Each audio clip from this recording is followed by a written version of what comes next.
श्री वाहिगुरु जी।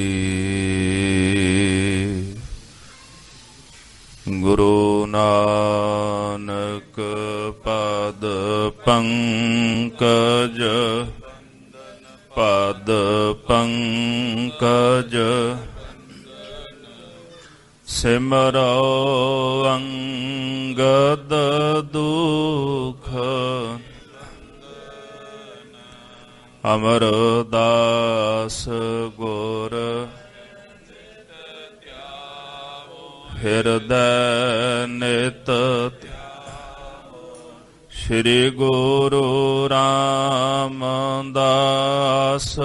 गुण गुर अर्जन बिघ्नन के नासक बिघ्नन के हर गोबिंद शुभ सुमत पर श्री हर राय नमो कर जोरी नमो कर श्री हर कृष्ण मनाए बहोरी तेग बहादुर परम कृपाला जी परम कृपाला श्री गुरु गोबिंद सिंह बिसाला तरो तरा पर पुन पुन सीसा जी पुन पुन सीसा बंदों बार बार जगदीसा एक अंकारा सतगुरु तेह प्रसाद सच होए। वाहिगुरु जी की फतेह है बिघ्न विनाशन सोए। वाहिगुरु जी की फतेह है बिघ्न विनाशन सोए। सतनाम श्री वाहिगुरु साहिब जीओ। दोहरा सुन कर आतुर बचन ते दिज बर कियो प्यान। चलो तिसे समझाए हैं अस बिद करत बखान। वाहिगुरु जी का खालसा वाहिगुरु जी की फतेह। कोट ब्रह्मंड को ठाकुर स्वामी सर्ब जिया का दाता रे। जुग हो जुग अटल वालिए कुल आलम सतगुरु धन धन श्री गुरु ग्रंथ साहिब जी महाराज। सतगुरां दी पावन पवित्र हजूरी अंदर नौवें पातशाह श्री गुरु तेग बहादुर साहिब जी महाराज जियां दे पावन पवित्र स्थान ते शरदा भावना सहित जुड़ बैठी गुरु स्वरूप गुरु खालसा साध संगत जी। सतगुरां दी अपार किरपा मेहरामत सदका आप जी सरबत संगतां आद निरंजन है गुरु नानक धार कै मूरत है जग आयो। लोक सुनियो परलोक सुनियो बिदलोक सुनियो सब दर्शन पायो। संगत पार उतारन को गुरु नानक साहिब पंथ चलायो। वाहिगुरु गुरु नानक साहिब धार कै मूरत है जग आयो। ਸਾਰੀ ਸ੍ਰਿਸ਼ਟੀ ਦੇ ਕਰਤੇ ਅਕਾਲ ਪੁਰਖ ਦੇ ਸਰਗੁਣ ਸਰੂਪ ਧੰਨ ਧੰਨ ਸ੍ਰੀ ਗੁਰੂ ਨਾਨਕ ਦੇਵ ਜੀ ਮਹਾਰਾਜ ਸੱਚੇ ਪਾਤਸ਼ਾਹ ਜੀ ਦੇ ਪਾਵਨ ਪਵਿੱਤਰ ਜੀਵਨ ਦਾ ਲੜੀਵਾਰ ਇਤਿਹਾਸ ਆਪ ਸਰਵਣ ਕਰ ਰਹੇ ਹੋ। ਪਿਛਲਿਆਂ ਪ੍ਰਕਰਣਾਂ ਵਿੱਚ ਆਪ ਜੀ ਨੇ ਸਰਵਣ ਕੀਤਾ ਸੀ ਮੋਦੀ ਖਾਨੇ ਦੀ ਕਾਰ ਤਿਆਗਣ ਤੋਂ ਉਪਰੰਤ ਜਦੋਂ 760 ਰੁਪਏ ਦਾ ਵਾਧਾ ਨਿਕਲਿਆ, ਮਹਾਰਾਜ ਨੇ ਦੌਲਤ ਖਾਂ ਨੂੰ ਮਾਇਆ ਦਿੱਤੀ ਵੀ ਇਹ ਫਕੀਰਾਂ ਦੀ ਹੈ, ਉਹਨਾਂ 'ਚ ਵੰਡ ਦੇਣਾ। ਮਾਤਾ ਸੁਲੱਕਣੀ ਜੀ ਨੂੰ ਜਦੋਂ ਪਤਾ ਲੱਗਿਆ, ਉਹਨਾਂ ਨੇ ਸੁਨੇਹਾ ਭੇਜ ਕੇ ਆਪਣੇ ਪਿਤਾ ਮੂਲ ਚੰਦ ਜੀ ਨੂੰ ਸੱਦਿਆ। ਜਦੋਂ ਪਿਤਾ ਮੂਲ ਚੰਦ ਜੀ ਨੂੰ ਪਤਾ ਲੱਗਿਆ ਵੀ ਇਹਨਾਂ ਨੇ ਮੋਦੀ ਖਾਨਾ ਵੀ ਲੁਟਾਇਆ ਤੇ ਜਿਹੜੀ ਮਾਇਆ ਸੀ ਉਹ ਵੀ ਲੁਟਾ ਦਿੱਤੀ ਹੈ, ਇਸ ਗੱਲ ਦਾ ਉਹਨਾਂ ਨੂੰ ਵੀ ਬੜਾ ਕ੍ਰੋਧ, ਬੜਾ ਗੁੱਸਾ ਸੀ। ਤੇ ਸਤਿਗੁਰੂ ਗੁਰੂ ਨਾਨਕ ਸਾਹਿਬ ਸੱਚੇ ਪਾਤਸ਼ਾਹ ਮਹਾਰਾਜ ਦੇ ਕੋਲ ਆ ਕੇ ਬੋਲ ਕਬੋਲ ਬੋਲਣ ਲੱਗੇ। ਕਹਿੰਦੇ ਜੇ ਇਦਾਂ ਹੀ ਕਰਨਾ ਸੀ ਫਿਰ ਵਿਆਹ ਕਿਉਂ ਕਰਵਾਇਆ? ਜੇ ਇੱਥੇ ਆ ਕੇ ਮਸਾਣਾ ਵਿੱਚ ਹੀ ਬੈਠਣਾ ਸੀ ਫਿਰ ਵਿਆਹ ਕਰਾਉਣ ਦੀ ਕੀ ਲੋੜ ਸੀ? ਸਾਰਾ ਕੁਝ ਹੀ ਉਜਾੜ ਦਿੱਤਾ ਹੈ।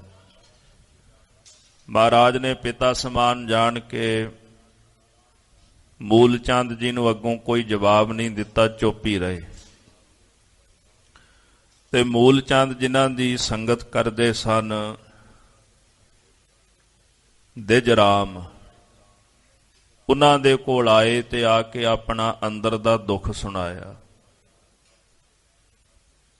ਆਖਦੇ ਨੇ ਵੀ ਇੱਕ ਦਿਨ ਵੀ ਜਦੋਂ ਦੀ ਮੇਰੀ ਬੇਟੀ ਵਿਆਹੀ ਉਹਨੇ ਸੁੱਖ ਨਹੀਂ ਵੇਖਿਆ, ਤੇ ਹੁਣ ਜਾ ਕੇ ਉੱਥੇ ਕਬਰਾਂ ਵਿੱਚ ਮਸਾਣਾ ਵਿੱਚ ਬਹਿ ਗਿਆ।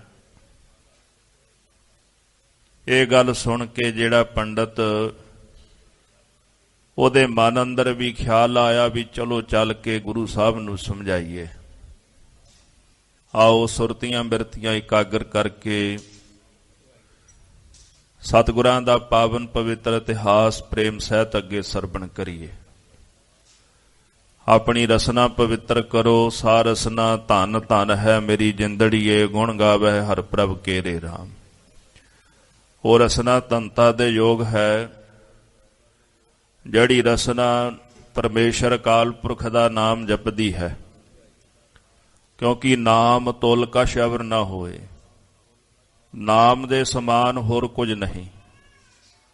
ਤੋ ਜਿਸ ਰਸਨਾ ਤੇ ਪਰਮੇਸ਼ਰ ਦਾ ਨਾਮ ਆ ਕੇ ਵਸ ਜਾਂਦਾ ਹੈ, ਜਿਸ ਰਸਨਾ ਨਾਲ ਨਾਮ ਜਪੀਦਾ ਹੈ, ਰਸਨਾ ਤਾਂ ਪਵਿੱਤਰ ਹੁੰਦੀ ਹੈ, ਰਸਨਾ ਦੇ ਨਾਲ ਨਾਲ ਮਨ ਵੀ ਪਵਿੱਤਰ ਹੋ ਜਾਂਦਾ ਹੈ। ਜੈਸੇ ਮੁਖ ਰਾਹੀਂ ਛਕਿਆ ਹੋਇਆ ਭੋਜਨ ਸਰੀਰ ਵਿੱਚ ਜਾ ਕੇ ਲਹੂ ਬਣ ਜਾਂਦਾ ਹੈ, ਸਰੀਰ ਨੂੰ ਬਲ ਦਿੰਦਾ, ਤਾਕਤ ਦਿੰਦਾ ਹੈ। ਛਕਦੇ ਤਾਂ ਮੂੰਹ ਨਾਲ ਹੀ ਆ ਭੋਜਨ। ਐਸੇ ਹੀ ਰਸਨਾ ਨਾਲ ਜਪਿਆ ਹੋਇਆ ਮਨ, ਰਸਨਾ ਨਾਲ ਜਪਿਆ ਹੋਇਆ ਨਾਮ ਮਨ ਤਾਈਂ ਪਹੁੰਚ ਕੇ ਮਨ ਦੀ ਮੈਲ ਉਤਾਰਦਾ ਹੈ। ਵਾਹਿਗੁਰੂ ਗੁਰਮੰਤਰ ਹੈ, ਜਪ ਹਉਮੈ ਖੋਈ। ਭਾਈ ਗੁਰਦਾਸ ਜੀ ਕਹਿੰਦੇ ਵਾਹਿਗੁਰੂ ਗੁਰੂ ਦਾ ਮੰਤਰ ਹੈ, ਜਪਿਆ ਕਰ ਭਾਈ ਗੁਰਮੁਖਾ, ਤੇਰੇ ਅੰਦਰ ਦੀ ਹਉਮੈ ਨਸ਼ਟ ਹੋ ਜਾਏਗੀ। ਜਿਉਂ-ਜਿਉਂ ਜਪੇਗਾ ਤਿਉਂ-ਤਿਉਂ ਮੈਲ ਉਤਰੇਗੀ। ਤੋ ਮਨ ਦੀ ਇਕਾਗਰਤਾ ਵੀ ਉਦੋਂ ਬਣਦੀ ਹੈ ਜਦੋਂ ਨਾਮ ਜਪੀਏ। ਆਓ ਜਿਤਨੇ ਵੀ ਗੁਰਮੁਖ ਪਿਆਰੇ ਪ੍ਰੇਮੀ ਜਨ ਬੈਠੇ ਹੋ, ਸੁਰਤੀਆਂ ਬਿਰਤੀਆਂ ਨਾਮੇ ਪਾਤਸ਼ਾਹ ਦੇ ਚਰਨਾਂ ਪਾਸ ਜੋੜ ਕਰਕੇ ਪਿਆਰ ਸਹਿਤ ਜਪੋ ਜੀ। ਸਤਨਾਮ ਸ੍ਰੀ ਵਾਹਿਗੁਰੂ ਸਾਹਿਬ ਜੀ। ਸਤਨਾਮ ਸ੍ਰੀ ਵਾਹਿਗੁਰੂ ਸਾਹਿਬ ਜੀ। ਦੋਹਰਾ ਸੁਨ ਕਰ ਆਤੁਰ ਬਚਨ ਤੈ, ਦਿਜ ਬਰ ਕੀਓ ਪਿਆਨ। ਪਿਤਾ ਮੂਲ ਚੰਦ ਜੀ ਨੇ ਦੁਖੀ ਹੋ ਕੇ ਆਪਣੇ ਅੰਦਰ ਦਾ ਦੁੱਖ ਪੰਡਤ ਜੀ ਨੂੰ ਸੁਣਾਇਆ। ਉਹਨਾਂ ਦੇ ਦੁੱਖ ਭਰੇ ਵਿਆਕੁਲ ਬਚਨ ਸੁਣ ਕਰਕੇ ਉਸੇ ਵਕਤ ਪੰਡਤ ਜੀ ਉੱਠ ਖਲੋਤੇ, ਮਨ ਵਿੱਚ ਇਹ ਗੱਲ ਧਾਰ ਕੇ ਵੀ ਚਲੋ ਚੱਲ ਕੇ ਗੁਰੂ ਨਾਨਕ ਸਾਹਿਬ ਜੀ ਨੂੰ ਮਿਲਦੇ ਹਾਂ। ਚਲੋ ਤਿਸੀ ਸਮਝਾਏ ਹੈ ਅਸ ਬਿਦ ਕਰਤ ਬਖਾਨ। ਚਲੋ ਚੱਲ ਕੇ ਗੁਰੂ ਨਾਨਕ ਸਾਹਿਬ ਜੀ ਨੂੰ ਸਮਝਾਉਂਦੇ ਹਾਂ। ਕਿੱਡੀ ਅਚਰਜ ਬਾਤ ਹੈ, ਜਿਨ੍ਹਾਂ ਦੇ ਉਪਦੇਸ਼ ਦੇ ਨਾਲ ਕੋਟ ਅਪਰਾਧੀ ਤਰਿਆ ਰਹੇ, ਕਰੋੜਾ ਅਪਰਾਧੀ ਵੀ ਸੰਸਾਰ ਸਾਗਰ ਤੋਂ ਤਰ ਗਏ, ਜਿਨ੍ਹਾਂ ਦੇ ਦਦਾਰ ਕਰਦਿਆਂ ਕਰੋੜਾਂ ਜੀਵਾਂ ਦਾ ਪਾਰ ਉਤਾਰਾ ਹੋ ਗਿਆ। ਐਸੇ ਗੁਰੂ ਨਾਨਕ ਸਾਹਿਬ ਸੱਚੇ ਪਾਤਸ਼ਾਹ ਮਹਾਰਾਜ ਨੂੰ ਸਮਝਾਉਣ ਦੀ ਖਾਤਰ ਪੰਡਤ ਜੀ ਕਹਿੰਦੇ ਚਲੋ ਚੱਲ ਕੇ ਉਹਨਾਂ ਨੂੰ ਸਮਝਾਣਾ ਕਰੀਏ। ਇਸ ਪ੍ਰਕਾਰ ਪੰਡਤ ਜੀ ਨੇ ਰਸਨਾ ਨਾਲ ਬਚਨ ਉਚਾਰੇ ਹਨ। ਕਬਿਤ ਬੇਦੀ ਕੁਲ ਮੰਡਨ ਸਕਲ ਦੁੱਖ ਖੰਡਨ। ਬੇਦੀਆਂ ਦੀ ਕੁਲ ਨੂੰ ਭੂਸ਼ਤ ਕਰਨ ਵਾਲੇ, ਰੰਗ ਲਾਉਣ ਵਾਲੇ, ਉਹਨਾਂ ਦੀ ਕੁਲ ਨੂੰ ਚਾਰ ਚੰਨ ਲਾਉਣ ਵਾਲੇ, ਉਜਲੇ ਕਰਨ ਵਾਲੇ ਗੁਰੂ ਨਾਨਕ ਸਾਹਿਬ ਜੀ, ਜੋ ਸਾਰੇ ਦੁੱਖਾਂ ਨੂੰ ਨਸ਼ਟ ਕਰਨ ਵਾਲੇ ਹਨ। ਪਖੰਡਨ ਕੋ ਦੰਡਨ ਸਰੂਪ ਜਹ ਧਾਰਿਆ। ਪਖੰਡ ਦਾ ਨਾਸ਼ ਕਰਨ ਵਾਲੇ ਹਨ। ਜਿੱਥੇ ਜਿੱਥੇ ਵੀ ਪਖੰਡ ਵੇਖਿਆ ਉੱਥੇ ਹੀ ਪਹੁੰਚ ਗਏ ਗੁਰੂ ਨਾਨਕ ਸਾਹਿਬ ਜੀ ਮਹਾਰਾਜ। ਪਖੰਡ ਦਾ ਨਾਸ਼ ਕਰਕੇ ਸੱਚ ਨੂੰ ਮੰਡਿਆ ਤੇ ਕਹਿੰਦੇ ਅਕਾਲ ਪੁਰਖ ਵਾਹਿਗੁਰੂ ਪਰਮੇਸ਼ਰ ਨੇ ਹੀ ਗੁਰੂ ਨਾਨਕ ਸਾਹਿਬ ਸੱਚੇ ਪਾਤਸ਼ਾਹ ਦਾ ਪਾਵਨ ਸਰੂਪ ਧਾਰਨ ਕੀਤਾ ਹੈ। ਆਪ ਨਰਾਇਣ ਕਲਾ ਧਾਰ ਜਗ ਮੈਂ ਪਰਵਰਿਓ। ਸ੍ਰੀ ਸਰਬਲੋ ਅੰਦਰ ਧੰਨ ਗੁਰੂ ਗੋਬਿੰਦ ਸਿੰਘ ਸਾਹਿਬ ਜੀ ਲਿਖਦੇ ਨੇ, ਸ੍ਰੀ ਗੁਰੂ ਨਾਨਕ ਆਪ ਪਰਮੇਸ਼ਵਰ ਅਵਤਾਰ ਲਿਓ ਸ਼ੁਭ ਬੰਸ ਪ੍ਰਧਾਨਾ। ਗੁਰੂ ਨਾਨਕ ਸਾਹਿਬ ਜੀ ਮਹਾਰਾਜ ਆਪ ਪਰਮੇਸ਼ਰ ਜੀਵਾਂ ਤੇ ਤਰਸ ਕਰਕੇ ਜੀਵਾਂ ਦਾ ਪਾਰ ਉਤਾਰਾ ਕਰਨ ਵਾਸਤੇ ਇਸ ਮਾਤ ਲੋਕ ਦੀ ਧਰਤੀ ਤੇ ਆਏ ਹਨ। ਮੂਲਾ ਲੀਏ ਪੰਡਤ ਜਹਾਂ ਹੈ ਮਹਿ ਮੰਡਤ। ਜਿਸ ਜਗ੍ਹਾ ਤੇ ਧਰਤੀ ਨੂੰ ਮੰਡਣ ਵਾਲੇ ਸਿਰਜਣਹਾਰੇ ਗੁਰੂ ਨਾਨਕ ਸਾਹਿਬ ਜੀ ਬਿਰਾਜੇ ਸਨ, ਉਸ ਜਗ੍ਹਾ ਤੇ ਮੂਲ ਚੰਦ ਜੀ ਉਸ ਬ੍ਰਾਹਮਣ ਪੰਡਤ ਨੂੰ ਨਾਲ ਲੈ ਕੇ ਆਣ ਪਹੁੰਚੇ। ਨਿਕਟ ਬੈਠ ਤੁੰਡ ਤੇ ਯੋ ਬਚਨ ਉਚਾਰਿਆ। ਕੋਲ ਬਹਿ ਕੇ ਉਹਨਾਂ ਨੇ ਆਪਣੇ ਮੁਖ ਦੁਆਰਾ ਇਹ ਬਚਨ ਉਚਾਰਿਆ ਹੈ। ਬਾਲ ਬੁੱਧ ਲੀਨ ਕਾਚੀ ਬਾਤੇ ਸਭ ਕੀਨ ਤੁਮ। ਉਹਨਾਂ ਆਖਿਆ ਤੁਹਾਡੀ ਬੁੱਧੀ ਅਜੇ ਬਾਲ ਬੁੱਧ ਹੈ, ਤੁਹਾਡੀ ਬੁੱਧੀ ਅਜੇ ਕੱਚੀ ਹੈ, ਬਚਪਨਾ ਹੈ ਤੁਹਾਡੇ ਅੰਦਰ, ਤੇ ਜਿੰਨੇ ਵੀ ਹੁਣ ਤੱਕ ਤੁਸੀਂ ਕੰਮ ਕੀਤੇ ਨੇ ਸਾਰੇ ਕੰਮ ਕੱਚੇ ਹੀ ਕੀਤੇ ਹਨ। ਮੋਦੀ ਕ੍ਰਿਤ ਛੋਰ ਦੀਨ ਨੀਕੇ ਨਾ ਵਿਚਾਰਿਆ। ਮੋਦੀ ਦੀ ਕਿਰਤ ਛੱਡ ਦਿੱਤੀ, ਮੋਦੀ ਦਾ ਕੰਮ ਛੱਡ ਦਿੱਤਾ। ਇੱਕ ਵਾਰੀ ਵੀ ਆਪਣੇ ਮਨ ਅੰਦਰ ਵਿਚਾਰ ਨਹੀਂ ਕੀਤੀ ਵੀ ਇੰਨਾ ਸੋਹਣਾ ਕੰਮ ਤੁਹਾਨੂੰ ਪ੍ਰਾਪਤ ਹੋਇਆ ਸੀ, ਵਾਧਾ ਮਿਲ ਰਿਹਾ ਸੀ, ਮਾਇਆ ਆ ਰਹੀ ਸੀ, ਨਫਾ ਮਿਲਦਾ ਸੀ, ਤੇ ਤੁਸੀਂ ਇਹ ਮੋਦੀ ਦੀ ਕਾਰ ਛੱਡ ਦਿੱਤੀ ਹੈ। ਮਾਤ ਪਿਤਾ ਲਾਜ ਤਜ ਦੇਹ ਅਸ ਵੇਖ ਸਜ। ਆਪਣੇ ਮਾਤਾ ਪਿਤਾ ਦੀ ਵੀ ਲਾਜ ਛੱਡ ਦਿੱਤੀ ਤੁਸੀਂ, ਤੇ ਸਰੀਰ ਦੇ ਉੱਪਰ ਇਹੋ ਜਿਹਾ ਸਾਧੂਆਂ ਵਾਲਾ ਭੇਖ ਜਿਹੜਾ ਉਹ ਧਾਰਨ ਕਰ ਲਿਆ ਹੈ। ਦੁਸ਼ਟ ਮਸਾਨ ਥਾਨ ਭਏ ਹਿਤਕਾਰੀਆ। ਆ ਜਿਹੜੇ ਮਸਾਨ ਬੜੇ ਭ੍ਰਸ਼ਟ ਨੇ, ਜਿੱਥੇ ਮੁਰਦੇ ਸਾੜੇ ਜਾਂਦੇ ਨੇ, ਇਸ ਜਗ੍ਹਾ ਦੇ ਵਿੱਚ ਆ ਕੇ ਇਸ ਜਗ੍ਹਾ ਦੇ ਪ੍ਰੇਮੀ ਬਣ ਗਏ ਹੋ। ਘਰ-ਬਾਰ ਛੱਡ ਦਿੱਤਾ, ਪਰਿਵਾਰ ਛੱਡ ਦਿੱਤਾ, ਆਪਣਾ ਬੱਚਾ ਛੱਡ ਦਿੱਤਾ, ਇੱਥੇ ਆ ਕੇ ਮਸਾਣਾ ਵਿੱਚ ਭੈੜੀ ਜੀ ਥਾਂ ਤੇ ਬੈਠ ਗਏ ਹੋ। ਦੋਹਰਾ ਸੁਨ ਪੰਡਤ ਕੇ ਬੈਨ ਇਵ ਸ਼੍ਰੀ ਨਾਨਕ ਜਗ ਕੰਤ। ਸਾਰੇ ਜਗਤ ਦੇ ਮਾਲਕ ਗੁਰੂ ਨਾਨਕ ਸਾਹਿਬ ਸੱਚੇ ਪਾਤਸ਼ਾਹ ਜੀ ਮਹਾਰਾਜ ਜਦੋਂ ਇਸ ਪ੍ਰਕਾਰ ਮਹਾਰਾਜ ਨੇ ਪੰਡਤ ਦੇ ਬਚਨ ਸੁਣੇ ਹਨ। ਉਚਰਿਓ ਸ਼ਬਦ ਬਸੰਤ ਮੈਂ ਹੋਤੀ ਸੋ ਰਿਤੂ ਬਸੰਤ।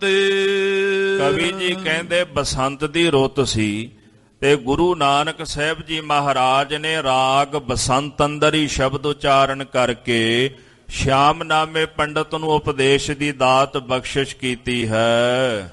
ਸ੍ਰੀ ਮੁਖ ਵਾਕ ਬਸੰਤ ਹਿੰਡੋਲ ਮਹੱਲਾ ਪਹਿਲਾ। ਰਾਜਾ ਬਾਲਕ ਨਗਰੀ ਕਾਚੀ ਦੁਸ਼ਟਾਂ ਨਾਲ ਪਿਆਰੋ। ਰਾਗ ਬਸੰਤ ਹਿੰਡੋਲ। ਗੁਰੂ ਨਾਨਕ ਸਾਹਿਬ ਸੱਚੇ ਪਾਤਸ਼ਾਹ ਜੀ ਮਹਾਰਾਜ ਇਸ ਰਾਗ ਅੰਦਰ ਸ਼ਬਦ ਉਚਾਰਦੇ ਨੇ, ਕਿਉਂਕਿ ਪੰਡਤ ਨੇ ਆਖਿਆ ਤੁਹਾਡੀ ਬਾਲਕ ਬੁੱਧ ਹੈ, ਕੱਚੇ ਕੰਮ ਕੀਤੇ ਤੁਸੀਂ, ਮੋਦੀ ਦੀ ਕ੍ਰਿਤ ਛੱਡ ਦਿੱਤੀ। ਉਹਦੇ ਬਚਨਾਂ ਦੇ ਵਿੱਚੋਂ ਹੀ ਮਹਾਰਾਜ ਸੱਚੇ ਪਾਤਸ਼ਾਹ ਨੇ ਬਚਨ ਲੈ ਕੇ ਸ਼ਿਆਮ ਨਾਮੇ ਪੰਡਤ ਨੂੰ ਉਪਦੇਸ਼ ਬਖਸ਼ਿਸ਼ ਕੀਤਾ। ਮਹਾਰਾਜ ਨੇ, ਗੁਰੂ ਸਾਹਿਬ ਜੀ ਫਰਮਾਨ ਕਰਦੇ ਨੇ ਕਿ ਨਗਰੀ ਕਾਚੀ, ਇਹ ਸਾਡਾ ਸਰੀਰ ਰੂਪੀ ਜਿਹੜਾ ਨਗਰ ਹੈ ਨਾ, ਇਹ ਕੱਚਾ ਹੈ। ਮੁਰਾਦ ਕਿ ਇਹ ਨਾਸ਼ਵੰਤ ਹੈ, ਮਿਥਿਆ ਹੈ, ਇਹਨੇ ਮਿਟ ਜਾਣਾ ਹੈ। ਇਸ ਕੱਚੇ ਨਗਰ ਦੇ ਅੰਦਰ ਇੱਕ ਬਾਲਕ ਰੂਪੀ ਰਾਜਾ ਰਹਿੰਦਾ ਹੈ। ਉਹ ਕਿਹੜਾ? ਉਹ ਮਨ। ਹੁਣ ਮਨ ਨੂੰ ਬਾਲਕ ਕਿਉਂ ਆਖਿਆ? ਕਿਉਂਕਿ ਮਨ ਅਣਜਾਣ ਹੈ। ਜੈਸੇ ਛੋਟਾ ਜਿਹਾ ਬੱਚਾ ਚੰਚਲ ਹੁੰਦਾ ਹੈ, ਕਦੀ ਇੱਧਰ ਜਾਂਦਾ ਹੈ, ਕਦੀ ਉੱਧਰ ਜਾਂਦਾ ਹੈ, ਇਸੇ ਤਰ੍ਹਾਂ ਮਨ ਵੀ ਸਾਡਾ ਬੜਾ ਚੰਚਲ ਹੈ, ਅਣਜਾਣ ਹੈ। ਜੈਸੇ ਬਾਣੀ ਨੇ ਉਦਾਹਰਣ ਦਿੱਤੀ, ਸਰਪ ਅਗਨ ਕਰ ਮੇਲੈ। ਬੱਚੇ ਦੀ ਬੁੱਧੀ ਚੰਚਲ ਹੁੰਦੀ ਹੈ, ਉਹਦੇ ਵਾਸਤੇ ਸੱਪ ਆ ਕੇ ਕੋਈ ਸਮਾਨ ਹੈ, ਕੋਈ ਫਰਕ ਨਹੀਂ ਪੈਂਦਾ, ਉਹਨੂੰ ਡਰ ਭੈ ਨਹੀਂ ਹੁੰਦਾ। ਇਸੇ ਤਰ੍ਹਾਂ ਵਿਸ਼ੇ ਵਿਕਾਰਾਂ ਦੇ ਵਿੱਚ ਇਹ ਸਾਡਾ ਮਨ ਰੂਪੀ ਬਾਲਕ ਹਰ ਵਕਤ ਖਚਤ ਰਹਿੰਦਾ। ਇਹਨੂੰ ਗਿਆਨ ਹੀ ਨਹੀਂ, ਇਹਨੂੰ ਸੋਝੀ ਨਹੀਂ। ਜੈਸੇ ਛੋਟੇ ਬੱਚੇ ਨੂੰ ਸੋਝੀ ਨਹੀਂ ਹੁੰਦੀ, ਮਹਾਰਾਜ ਜੀ ਕਹਿੰਦੇ ਇਸੇ ਪ੍ਰਕਾਰ ਇਹ ਸਾਡੇ ਮਨ ਨੂੰ ਵੀ ਕਿਸੇ ਪ੍ਰਕਾਰ ਦੀ ਸੋਝੀ ਨਹੀਂ। ਦੁਸ਼ਟਾਂ ਨਾਲ ਪਿਆਰੋ। ਇਸ ਮਨ ਦਾ ਕਾਮ, ਕ੍ਰੋਧ, ਲੋਭ, ਮੋਹ, ਹੰਕਾਰ ਰੂਪੀ ਜਿਹੜੇ ਦੁਸ਼ਟ ਹਨ, ਉਹਨਾਂ ਨਾਲ ਪ੍ਰੇਮ ਪਿਆਰ ਹੈ। ਦੋਏ ਮਾਈ ਦੋਏ ਬਾਪਾ ਪੜੀਏ, ਪੰਡਤ ਕਰੋ ਵਿਚਾਰੋ। ਸਤਿਗੁਰੂ ਕਹਿੰਦੇ ਦੋਏ ਮਾਈ, ਦੋ ਮਾਵਾਂ ਨੇ, ਇੱਕ ਮਾਇਆ ਤੇ ਇੱਕ ਅਵਿਦਿਆ। ਮਾਇਆ ਕਰਕੇ ਅਵਿਦਿਆ ਜਨਮ ਲੈਂਦੀ ਹੈ, ਜਿਹਨੂੰ ਅਗਿਆਨ ਕਹਿ ਦਿੰਦੇ ਆਪਾਂ। ਤੋ ਜਦੋਂ ਅਵਿਦਿਆ ਹੁੰਦੀ ਹੈ, ਉਦੋਂ ਸੋਝੀ ਕੋਈ ਨਹੀਂ ਹੁੰਦੀ। ਉਦੋਂ ਜੋ ਹੁੰਦਾ ਉਹ ਨਜ਼ਰ ਨਹੀਂ ਆਉਂਦਾ, ਤੇ ਜੋ ਨਜ਼ਰ ਆ ਰਿਹਾ ਉਹ ਮਿਥਿਆ ਹੈ। ਮਾਇਆ ਕੀ ਵਿਖਾਉਂਦੀ? ਜੋ ਮਾਇਆ ਨੇ ਵਿਖਾਉਣਾ। ਅਸੀਂ ਕੀ ਵੇਖ ਰਹੇ ਹਾਂ? ਜੋ ਮਾਇਆ ਵਿਖਾ ਰਹੀ ਹੈ। ਜੈਸੇ ਅੱਖਾਂ ਤੇ ਵੇਖੋ, ਜਿਹੋ ਜੀ ਐਨਕ ਲਾ ਲਈਏ ਆਪਾਂ ਨੂੰ ਉਦਾਂ ਦਾ ਹੀ ਦਿਸਣ ਲੱਗ ਪੈਂਦਾ ਨਾ। ਹਰੀ ਐਨਕ ਲਾ ਲਓ, ਕਾਲੀ ਲਾ ਲਓ, ਚਿੱਟੀ ਲਾ ਲਓ, ਜਿਹੋ ਜੀ ਐਨਕ ਲਾਵਾਂਗੇ ਉਹੋ ਜਿਹਾ ਹੀ ਸਾਰਾ ਕੁਝ ਦਿਸੀ ਜਾਏਗਾ। ਇਸੇ ਤਰ੍ਹਾਂ ਜਿਹੜੀ ਅਗਿਆਨ ਦੀ ਐਨਕ, ਅਵਿਦਿਆ ਦੀ ਐਨਕ ਸਾਡਾ ਮਨ ਲਾਈ ਬੈਠਾ ਹੈ, ਉਹ ਕੇਵਲ ਸੰਸਾਰ ਨੂੰ ਵੇਖ ਰਹੇ ਹੈ, ਵਿਕਾਰਾਂ ਨੂੰ ਵੇਖ ਰਹੇ ਹੈ, ਦੁਨੀਆ ਦੇ ਸੁੱਖ ਰਸ ਕਸ ਆਦਿਕ ਵੇਖ ਰਹੇ ਹੈ। ਤੋ ਸਤਿਗੁਰੂ ਜੀ ਕਹਿੰਦੇ ਨੇ ਮਾਇਆ ਤੇ ਅਵਿਦਿਆ ਇਹ ਦੋ ਮਾਵਾਂ ਹਨ। ਫਿਰ ਨਾਲ ਕਹਿੰਦੇ ਜੀਵ ਤੇ ਈਸ਼ਵਰ, ਇਹ ਦੋ ਪ੍ਰਕਾਰ ਦਾ ਭੇਦ ਹੈ, ਜੀਵ ਔਰ ਈਸ਼ਵਰ। ਤੇ ਜੀਵ ਤੇ ਈਸ਼ਵਰ ਇਹ ਦੋ ਬਾਪ ਹਨ। ਤੇ ਸਤਿਗੁਰੂ ਕਹਿੰਦੇ ਨੇ ਪੰਡਤ ਕਰੋ ਵਿਚਾਰੋ। ਪੰਡਤ ਜੀ ਹੁਣ ਵਿਚਾਰ ਇਹਨਾਂ ਦੀ ਕਰਨਾ ਕਰੋ। ਵਿਚਾਰ ਕੀ ਕਰਨੀ ਹੈ? ਜੀਵ ਈਸ਼ਵਰ ਦਾ ਭੇਦ ਕੈਸੇ ਖਤਮ ਕਰਨਾ ਹੈ। ਤੋ ਜਿਹੜੀ ਮਾਇਆ ਕਰਕੇ ਅਵਿਦਿਆ ਪੈਦਾ ਹੋਈ ਹੈ, ਉਸ ਅਵਿਦਿਆ ਦੀ ਨਿਵਰਤੀ ਕਿਵੇਂ ਕਰਨੀ ਹੈ। ਹਾਲਾਂਕਿ ਇਸ ਪੰਕਤੀ ਦੇ ਬੇਅੰਤ ਅਰਥ ਵਿਦਵਾਨ ਸੱਜਣਾ ਨੇ ਕੀਤਾ, ਜਿਹਦੇ ਵਿੱਚ ਇਹ ਵੀ ਅਰਥ ਕਰਦੇ ਹਨ ਕਿ ਸਾਡੀ ਇੱਕ ਬੁੱਧੀ ਤੇ ਇੱਕ ਅਵਿਦਿਆ, ਇਹ ਦੋ ਮਾਵਾਂ ਹਨ। ਇਸੇ ਪ੍ਰਕਾਰ ਰਾਗ ਤੇ ਦਵੈਸ਼ ਇਹ ਦੋ ਸਾਡੇ ਪਿਤਾ ਨੇ। ਕਿਸੇ ਨਾਲ ਈਰਖਾ, ਕਿਸੇ ਨਾਲ ਪ੍ਰੇਮ। ਤੋ ਸਤਿਗੁਰੂ ਕਹਿੰਦੇ ਵਿਚਾਰ ਕਰੋ ਕਿ ਆਪਾਂ ਇਹਨਾਂ ਦੀ ਨਿਵਰਤੀ ਕਿਵੇਂ ਕਰਨੀ ਹੈ। ਸੁਆਮੀ ਪੰਡਿਤਾ ਤੁਮ ਦੇਹੋ ਮਤੀ। ਸਾਹਿਬ ਜੀ ਕਹਿੰਦੇ ਸੁਆਮੀ ਜੀ, ਪੰਡਤ ਜੀ ਮੈਨੂੰ ਇਹੋ ਜੀ ਮਤ ਦਿਓ, ਇਹੋ ਜਿਹਾ ਉਪਦੇਸ਼ ਦਿਓ, ਜਿਹਦੇ ਕਰਕੇ ਮੈਂ ਆਪਣੀ ਬੁੱਧੀ ਦੇ ਵਿੱਚੋਂ ਅਵਿਦਿਆ ਨੂੰ ਨਾਸ਼ ਕਰ ਸਕਾਂ, ਜੀਵ ਅਰ ਈਸ਼ਵਰ ਦਾ ਭੇਦ ਅੰਦਰੋਂ ਨਿਵਰਤ ਕਰ ਸਕਾਂ। ਇਹੋ ਜੀ ਮਤ ਦਿਓ। ਕਿਨ ਬਿਦ ਪਾਵੋ ਪ੍ਰਾਨਪਤੀ। ਐਸਾ ਉਪਦੇਸ਼ ਦਿਓ ਕਿ ਪ੍ਰਾਣਾਂ ਦਾ ਪਤੀ ਜੋ ਵਾਹਿਗੁਰੂ ਅਕਾਲ ਪੁਰਖ ਹੈ, ਕਿਸ ਵਿਧੀ ਨਾਲ ਮੈਂ ਉਹਦੀ ਪ੍ਰਾਪਤੀ ਕਰਾਂ। ਇਹ ਦਰਸਾਇਆ ਜਾਂਦਾ ਕਿ ਉਹ ਹਿਰਦੇ ਦੇ ਘਰ ਵਿੱਚ ਹੈ, ਸਰੀਰ ਦੇ ਘਰ ਵਿੱਚ ਹੈ।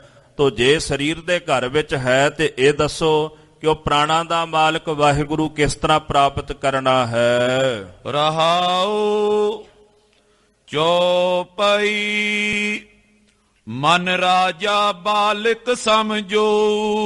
ਹੁਣ ਜਿਹੜਾ ਸ਼ਬਦ ਉਚਾਰਿਆ ਮਹਾਰਾਜ ਉਹਦਾ ਵਿਖਿਆਨ ਕਰਕੇ ਸੁਣਾ ਰਹੇ ਨੇ ਸ਼ਿਆਮੇ ਨੂੰ। ਪਾਤਸ਼ਾਹ ਕਹਿੰਦੇ ਪੰਡਤ ਜੀ ਜਿਹੜਾ ਇਹ ਸਾਡਾ ਮਨ ਹੈ ਨਾ ਇਹ ਰਾਜਾ ਹੈ ਪਰ ਹੈ ਬਾਲਕ ਵਾਂਗੂ। ਜਿਵੇਂ ਬਾਲਕ ਅਣਜਾਣ ਹੁੰਦਾ ਹੈ ਇਸੇ ਪ੍ਰਕਾਰ ਸਾਡਾ ਮਨ ਵੀ ਅਣਜਾਣ ਹੈ। ਨਿਤ ਪ੍ਰਤ ਜਾਨੋ ਚੰਚਲ ਸੋ। ਇਸ ਮਨ ਨੂੰ ਨਿਤ ਪ੍ਰਤ ਚੰਚਲ ਜਾਣਨਾ ਕਰੋ। ਇਹ ਟਿਕ ਕੇ ਨਹੀਂ ਬਹਿੰਦਾ। ਮਨ ਕਿਵੇਂ ਚੰਚਲ ਹੈ ਜੀ? ਜਿਵੇਂ ਦੀਵੇ ਦੀ ਲਾਟ ਹੁੰਦੀ ਹੈ ਨਾ ਉਹ ਕਦੇ ਟਿਕਦੀ ਨਹੀਂ ਹੁੰਦੀ, ਹਿੱਲੀ ਜਾਂਦੀ ਹੈ। ਏਦਾਂ ਹੈ ਮਨ ਚੰਚਲ ਸਾਡਾ। ਜਿਵੇਂ ਆਕਾਸ਼ ਵਿੱਚ ਪਤੰਗ ਉੱਡਦੀ ਹੁੰਦੀ ਹੈ ਏਦਾਂ ਮਨ ਸਾਡਾ ਚੰਚਲ ਹੈ। ਜਿਵੇਂ ਪਿੱਪਲ ਦਾ ਪੱਤਾ ਤੁਸੀਂ ਵੇਖਿਆ ਹੋਵੇਗਾ ਜੇ ਨਾ ਵੀ ਹਵਾ ਚੱਲਦੀ ਹੋਵੇ ਉਹ ਫਿਰ ਵੀ ਹਿਲਦਾ ਹੀ ਰਹਿੰਦਾ ਹੈ। ਇਸੇ ਤਰ੍ਹਾਂ ਸਾਡਾ ਮਨ ਜਿਹੜਾ ਹੈ ਉਹ ਚੰਚਲ ਹੈ। ਚੰਚਲ ਇਸ ਕਰਕੇ ਹੈ ਕਿ ਮਨ ਨੂੰ ਮੈਲ ਲੱਗੀ ਹੈ। ਭਾਈ ਗੁਰਦਾਸ ਜੀ ਇਸੇ ਕਰਕੇ ਕਹਿੰਦੇ ਨਾ ਪਵਨ ਗਵਨ ਜੈਸੇ ਗੁੜੀਆ ਉਡਤ ਰਹਿ ਪਵਨ ਰਹਿਤ ਗੁੜੀ ਉੱਡ ਨਾ ਸਕਤ ਹੈ। ਭਾਈ ਸਾਹਿਬ ਜੀ ਕਹਿੰਦੇ ਪਤੰਗ ਓਨੀ ਦੇਰ ਹੀ ਉੱਡਦਾ ਹੈ ਜਿੰਨੀ ਦੇਰ ਤੱਕ ਹਵਾ ਚੱਲਦੀ ਹੈ, ਤੇ ਜੇ ਹਵਾ ਨਾ ਚੱਲੇ ਤੇ ਪਤੰਗ ਨਹੀਂ ਉੱਡਦਾ। ਇਸੇ ਤਰ੍ਹਾਂ ਸਾਡਾ ਮਨ ਉੱਡਦਾ ਪਤੰਗ ਵਾਂਗੂ। ਕਿਉਂ? ਮਨ ਮੈਲਾ ਹੈ, ਅਸ਼ੁੱਧ ਹੈ। ਅਸ਼ੁੱਧ ਮਨ ਕਰਕੇ ਮਨ ਵਿੱਚ ਚੰਚਲਤਾ ਹੀ ਰਹਿੰਦੀ ਹੈ। ਤੋ ਇਸ ਪ੍ਰਕਾਰ ਨਿਤ ਪਤ ਜਾਨੋ ਚੰਚਲ ਸੋਊ। ਇਹ ਮਨ ਰੂਪੀ ਜਿਹੜਾ ਬਾਲਕ ਨਿਤ ਪ੍ਰਾਤੇ ਨੂੰ ਚੰਚਲ ਹੀ ਜਾਣਨਾ ਕਰੋ। ਨੀਤ ਨ ਸੀਖੋ ਰੂਪ ਗਿਆਨਾ। ਇਸ ਮਨ ਨੇ ਆਪਣੇ ਰੂਪ ਦਾ ਜਿਹੜਾ ਗਿਆਨ ਹੈ ਉਹ ਨਹੀਂ ਜਾਣਿਆ। ਜੋ ਸਿੱਖਣਾ ਸੀ ਉਹ ਨਹੀਂ ਸਿੱਖ ਸਕਿਆ। ਜੇ ਆਪਣੇ ਰੂਪ ਨੂੰ ਜਾਣ ਲੈਂਦਾ ਤੇ ਚੰਚਲਤਾ ਹੀ ਖਤਮ ਹੋ ਜਾਣੀ ਸੀ। ਤਾਂ ਹੀ ਤਾਂ ਮਹਾਰਾਜ ਜੀ ਆਵਾਜ਼ ਮਾਰਦੇ ਮਨ ਤੂੰ ਜੋਤ ਸਰੂਪ ਹੈ ਆਪਣਾ ਮੂਲ ਪਛਾਣ। ਆਪਣੇ ਮੂਲ ਦੀ ਮੁੱਢ ਦੀ ਪਛਾਣ ਕਰ ਤੂੰ ਕੌਣ ਹੈ। ਇਸ ਮਨ ਨੇ ਆਪਣੇ ਨਿੱਜੀ ਆਤਮਿਕ ਰੂਪ ਦਾ ਜਿਹੜਾ ਗਿਆਨ ਹੈ ਉਹ ਨਹੀਂ ਸਿੱਖਿਆ, ਉਹ ਨਹੀਂ ਜਾਣਿਆ। ਖੇਲ ਰਚਿਓ ਸੁਖ ਵਿਸ਼ੇ ਮਹਾਨਾ। ਦੁਨਿਆਵੀ ਜਿਹੜੇ ਵਿਸ਼ੇ ਵਿਕਾਰਾਂ ਦੇ ਸੁੱਖ ਨੇ ਉਹਨਾਂ ਦੇ ਖੇਲ ਵਿੱਚ ਰਚਿਆ ਹੋਇਆ। ਜਿਵੇਂ ਛੋਟਾ ਜਿਹਾ ਬੱਚਾ ਆਪਣੀ ਖੇਡ ਵਿੱਚ ਹਰ ਵਕਤ ਖਚਤ ਰਹਿੰਦਾ ਨਾ, ਆਪਣੀ ਮੌਜ ਵਿੱਚ ਰਹਿੰਦਾ ਹੈ। ਇਸੇ ਪ੍ਰਕਾਰ ਸਾਡਾ ਜਿਹੜਾ ਮਨ ਵਿਸ਼ੇ ਵਿਕਾਰਾਂ ਦੀ ਖੇਡ ਵਿੱਚ ਲੱਗਿਆ ਰਹਿੰਦਾ ਹੈ। ਕਾਚੀ ਨਗਰੀ ਮੈਂ ਇਹ ਬਾਸਾ।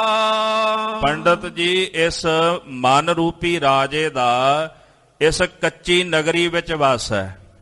ਰਾਜਾ ਆਖਿਆ ਕਿਉਂਕਿ ਮਾਲਕ ਹੈ। ਇਹ ਸਰੀਰ ਜਿਹੜਾ ਹੈ ਮਨ ਦੇ ਆਖੇ ਹੀ ਚੱਲਦਾ ਨਾ। ਮਨ ਕਹਿੰਦਾ ਵੇਖ ਤੇ ਵੇਖਦਾ, ਮਨ ਕਹਿੰਦਾ ਸੁਣ ਤੇ ਸੁਣਦਾ, ਮਨ ਕਹਿੰਦਾ ਨਾ ਸੁਣ ਨਹੀਂ ਸੁਣਦਾ। ਕੰਨਾਂ 'ਚ ਉਂਗਲ ਵੀ ਦੇ ਦਿੰਦਾ ਵੀ ਜਦੋਂ ਨਹੀਂ ਸੁਣਦਾ ਜੀ ਕੀਤਾ ਤੇ ਕੰਨ ਵਿੱਚ ਉਂਗਲ ਦੇ ਦਿੱਤੀ ਵੀ ਆਹ ਗੱਲ ਨਹੀਂ ਸੁਣਨੀ ਮੈਂ। ਮਨ ਨੇ ਆਖਿਆ ਵੀ ਖਾਣਾ ਤੇ ਖਾ ਲੈਂਦਾ, ਫਿਰ ਕਹਿੰਦਾ ਜੀ ਮਨ ਬੜਾ ਉਦਾਸ ਹੈ ਵੀ ਜੀ ਨਹੀਂ ਕਰਦਾ ਪ੍ਰਸ਼ਾਦਾ ਛਕਣ ਨੂੰ। ਤੋ ਇਸ ਕਰਕੇ ਮਨ ਨੂੰ ਰਾਜਾ ਆਖਿਆ। ਜਿਹੜਾ ਇਹ ਮਨ ਰੂਪੀ ਰਾਜ ਹੈ ਇਹਦੇ ਕਰਕੇ ਸਾਰਾ ਕੁਝ ਚੱਲਦਾ ਹੈ। ਚੇਤਨ ਸੱਤਾ ਭਾਵੇਂ ਕਰਤੇ ਦੀ ਅਕਾਲ ਪੁਰਖ ਦੀ ਹੈ, ਪਰ ਜੋ ਮਨ ਕਹਿੰਦਾ ਹੈ ਉਹਦੇ ਮੁਤਾਬਕ ਸਾਡਾ ਸਰੀਰ ਕਿਰਿਆ ਕਰਦਾ ਹੈ।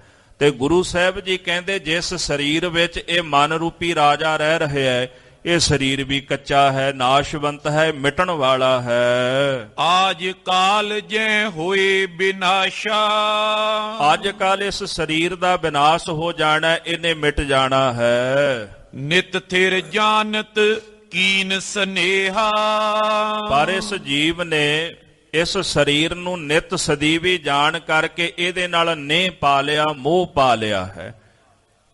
ਆਪਾਂ ਜਿੰਨੇ ਵੀ ਬੈਠੇ ਹਾਂ ਕਿੰਨੇ ਕੁ ਜਾਣੇ ਹਾਂ ਜਿਨ੍ਹਾਂ ਨੂੰ ਇਸ ਗੱਲ ਦਾ ਅਨੁਭਵ ਹੈ ਵੀ ਅਸੀਂ ਸਰੀਰ ਛੱਡ ਜਾਣਾ ਹੈ। ਇੰਨੀ ਗੱਲ ਚਲੋ ਜਾਣਦੇ ਆ ਨਾ ਵੀ ਸਰੀਰ ਛੱਡਣਾ, ਪਰ ਗੱਲ ਅਨੁਭਵ ਦੀ ਹੈ ਵੀ ਅਸੀਂ ਉਸ ਚੀਜ਼ ਨੂੰ ਆਪਣੇ ਹਿਰਦੇ ਦੇ ਘਰ ਦੇ ਵਿੱਚ ਕਿੰਨਾ ਕੁ ਮਾਣਿਆ ਤੇ ਕਿੰਨਾ ਕੁ ਜਾਣਿਆ ਵੀ ਅਸੀਂ ਸਰੀਰ ਛੱਡ ਜਾਣਾ ਹੈ। ਜਦੋਂ ਨੌਵੇਂ ਪਾਤਸ਼ਾਹ ਜੀ ਆਪਣੀ ਪਾਵਨ ਬਾਣੀ ਉਚਾਰਦੇ ਨੇ ਕਿੰਨੇ ਭਾਵ ਦੇ ਵਿੱਚ ਜਾ ਕੇ ਉਹਨਾਂ ਸ਼ਬਦਾਂ ਦੇ ਅੰਦਰ ਡੁੱਬ ਕੇ ਕਹਿ ਰਹੇ ਨੇ ਕਿ ਤੇਰਾ ਸਰੀਰ ਤੇਰੀ ਦੇਹੀ ਨਾਸ਼ਵੰਤ ਹੈ। ਸਾਧੂ ਮਹਾਂਪੁਰਸ਼ ਆਪਣੇ ਬੋਲਾਂ ਵਿੱਚ ਡੁੱਬ ਕੇ ਗੱਲ ਕਹਿੰਦੇ ਨੇ ਤੇਰਾ ਸਰੀਰ ਅੱਜ ਕੱਲ੍ਹ ਬਿਨਸ ਜਾਣਾ ਹੈ। ਤੇ ਸਤਿਗੁਰ ਜੀ ਵਾਰ-ਵਾਰ ਕਹਿੰਦੇ ਜੋ ਪਜਿਓ ਸੋ ਬਿਨਸ ਹੈ ਪਰੋ ਆਜ ਕਹਿ ਕਾਲ। ਤੋ ਜਿਹੜੇ ਬਚਨ ਕਹੇ ਨੇ ਅਨੁਭਵ ਹੈ ਨਾ ਉਹਨਾਂ ਦਾ ਬਚਨਾਂ ਦਾ। ਅਸੀਂ ਤਾਂ ਕਹਿ ਦਿੰਦੇ ਹਾਂ ਵੀ ਚਲੋ ਸਾਰਿਆਂ ਨੇ ਚਲੇ ਜਾਣਾ, ਪਰ ਸਾਡਾ ਤਾਂ ਕੋਈ ਅਨੁਭਵ ਨਹੀਂ ਨਾ। ਜਿਵੇਂ ਮੂਲ ਚੰਦ ਖੱਤਰੀਓ ਨੇ ਲਿਖਿਆ ਨਾ ਵੀ ਮਰਨਾ ਸੱਚ ਤੇ ਜਿਉਣਾ ਝੂਠ, ਤੇ ਸਤਿਗੁਰਾਂ ਨੇ ਸੱਦ ਲਿਆ। ਪਾਤਸ਼ਾਹ ਕਹਿੰਦੇ ਮੂਲ ਚੰਦ ਜੀ ਜੋ ਆ ਲਿਖਿਆ ਇਹ ਪ੍ਰਪੱਕ ਵੀ ਹੈ ਹਿਰਦੇ ਵਿੱਚ ਕਿ ਲਿਖ ਹੀ ਦਿੱਤਾ ਹੈ? ਕਹਿੰਦੇ ਜੀ ਮਹਾਰਾਜ ਬਸ ਲਿਖਿਆ ਹੀ ਹੈ, ਆਪਣਾ ਹਾਲ ਬਸ ਲਿਖੇ ਵਾਲਾ ਹੀ ਹੈ। ਸਤਿਗੁਰੂ ਕਹਿੰਦੇ ਵਿਰਲੇ ਵਿਰਲੇ ਹੁੰਦੇ ਜਗਤ ਅੰਦਰ ਜਿਨ੍ਹਾਂ ਦੇ ਗੱਲ ਅਨੁਭਵ ਦੇ ਵਿੱਚ ਆਈ ਹੁੰਦੀ ਹੈ, ਤੇ ਜਿਨ੍ਹਾਂ ਦੇ ਅਨੁਭਵ ਦੇ ਵਿੱਚ ਆ ਜਾਏ ਉਹ ਸੰਸਾਰ ਦੇ ਨਾਲ ਫਿਰ ਕਦੇ ਮੋਹ ਨਹੀਂ ਕਰਦੇ। ਜਿਵੇਂ ਸਤਿਗੁਰੂ ਕਹਿੰਦੇ ਜਿਨੀ ਚੱਲਣ ਜਾਣਿਆ ਸੇ ਕਿਉ ਕਰਹਿ ਵਿਥਾਰ, ਚੱਲਣ ਸਾਰ ਨਾ ਜਾਣਨੀ ਕਾਜ ਸਵਾਰਨ ਹਾਰ। ਜਿਨ੍ਹਾਂ ਨੇ ਜਾਣ ਲਿਆ ਕਿ ਚਲਿਆ ਜਾਣਾ ਸੰਸਾਰ ਤੋਂ, ਉਹ ਕਦੇ ਸੰਸਾਰ ਦੇ ਵਿੱਚ ਆਪਣਾ ਫੈਲਾ ਨਹੀਂ ਕਰਦੇ, ਖਿਲਾਰਾ ਨਹੀਂ ਪਾਉਂਦੇ, ਸੰਸਾਰ ਦੇ ਧੰਦਿਆਂ ਵਿੱਚ ਨਹੀਂ ਫਸਦੇ। ਤੋ ਇਸ ਪ੍ਰਕਾਰ ਸਾਧ ਸੰਗਤ ਜੀ ਗੁਰੂ ਨਾਨਕ ਸਾਹਿਬ ਜੀ ਕਹਿੰਦੇ ਅੱਜ ਕੱਲ ਇਸ ਸਰੀਰ ਦਾ ਵਿਨਾਸ਼ ਹੋ ਜਾਣਾ, ਇਹਨੇ ਮਿਟ ਜਾਣਾ ਹੈ।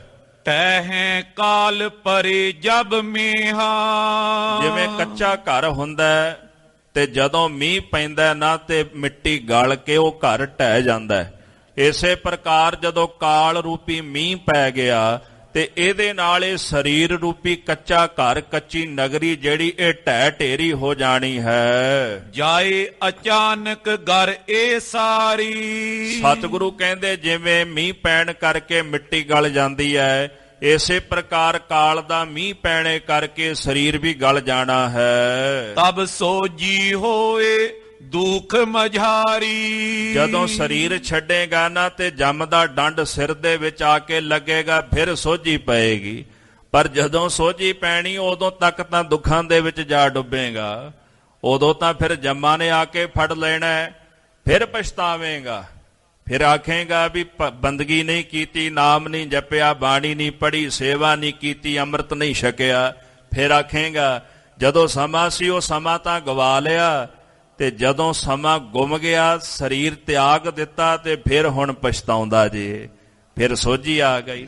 ਦਾਸ ਹਮੇਸ਼ਾ ਇੱਕ ਬੇਨਤੀ ਕਰਦਾ ਹੈ ਕਿ ਮਨੁੱਖ ਦੋ ਤਰੀਕਿਆਂ ਨਾਲ ਜਾਗਦਾ, ਜਾਂ ਤਾਂ ਸ਼ਬਦ ਦੀ ਜਦੋਂ ਗਹਿਰੀ ਚੋਟ ਲੱਗਦੀ ਹੈ ਨਾ, ਜਨਮਾਂ ਜਨਮਾਂਤਰਾਂ ਦੀ ਚੇਤਨਤਾ ਜਾਗ ਪੈਂਦੀ ਹੈ ਸ਼ਬਦ ਦੀ ਚੋਟ ਦੇ ਨਾਲ, ਜਾਂ ਤਾਂ ਉਦੋਂ ਜਾਗਦਾ ਹੈ, ਤੇ ਜਾਂ ਫਿਰ ਜਮ ਕਾ ਡੰਡ ਮੂੰਡ ਮੈਂ ਲਾਗੈ ਫਿਰ ਪਾਛੈ ਪਛਤਾਨਿਆ, ਜਾਂ ਫਿਰ ਜਦੋਂ ਜੰਮਾਂ ਦਾ ਡੰਡ ਸਿਰ ਤੇ ਆ ਕੇ ਵੱਜਦਾ, ਜਾਂ ਫਿਰ ਉਦੋਂ ਜਾਗਦਾ ਹੈ।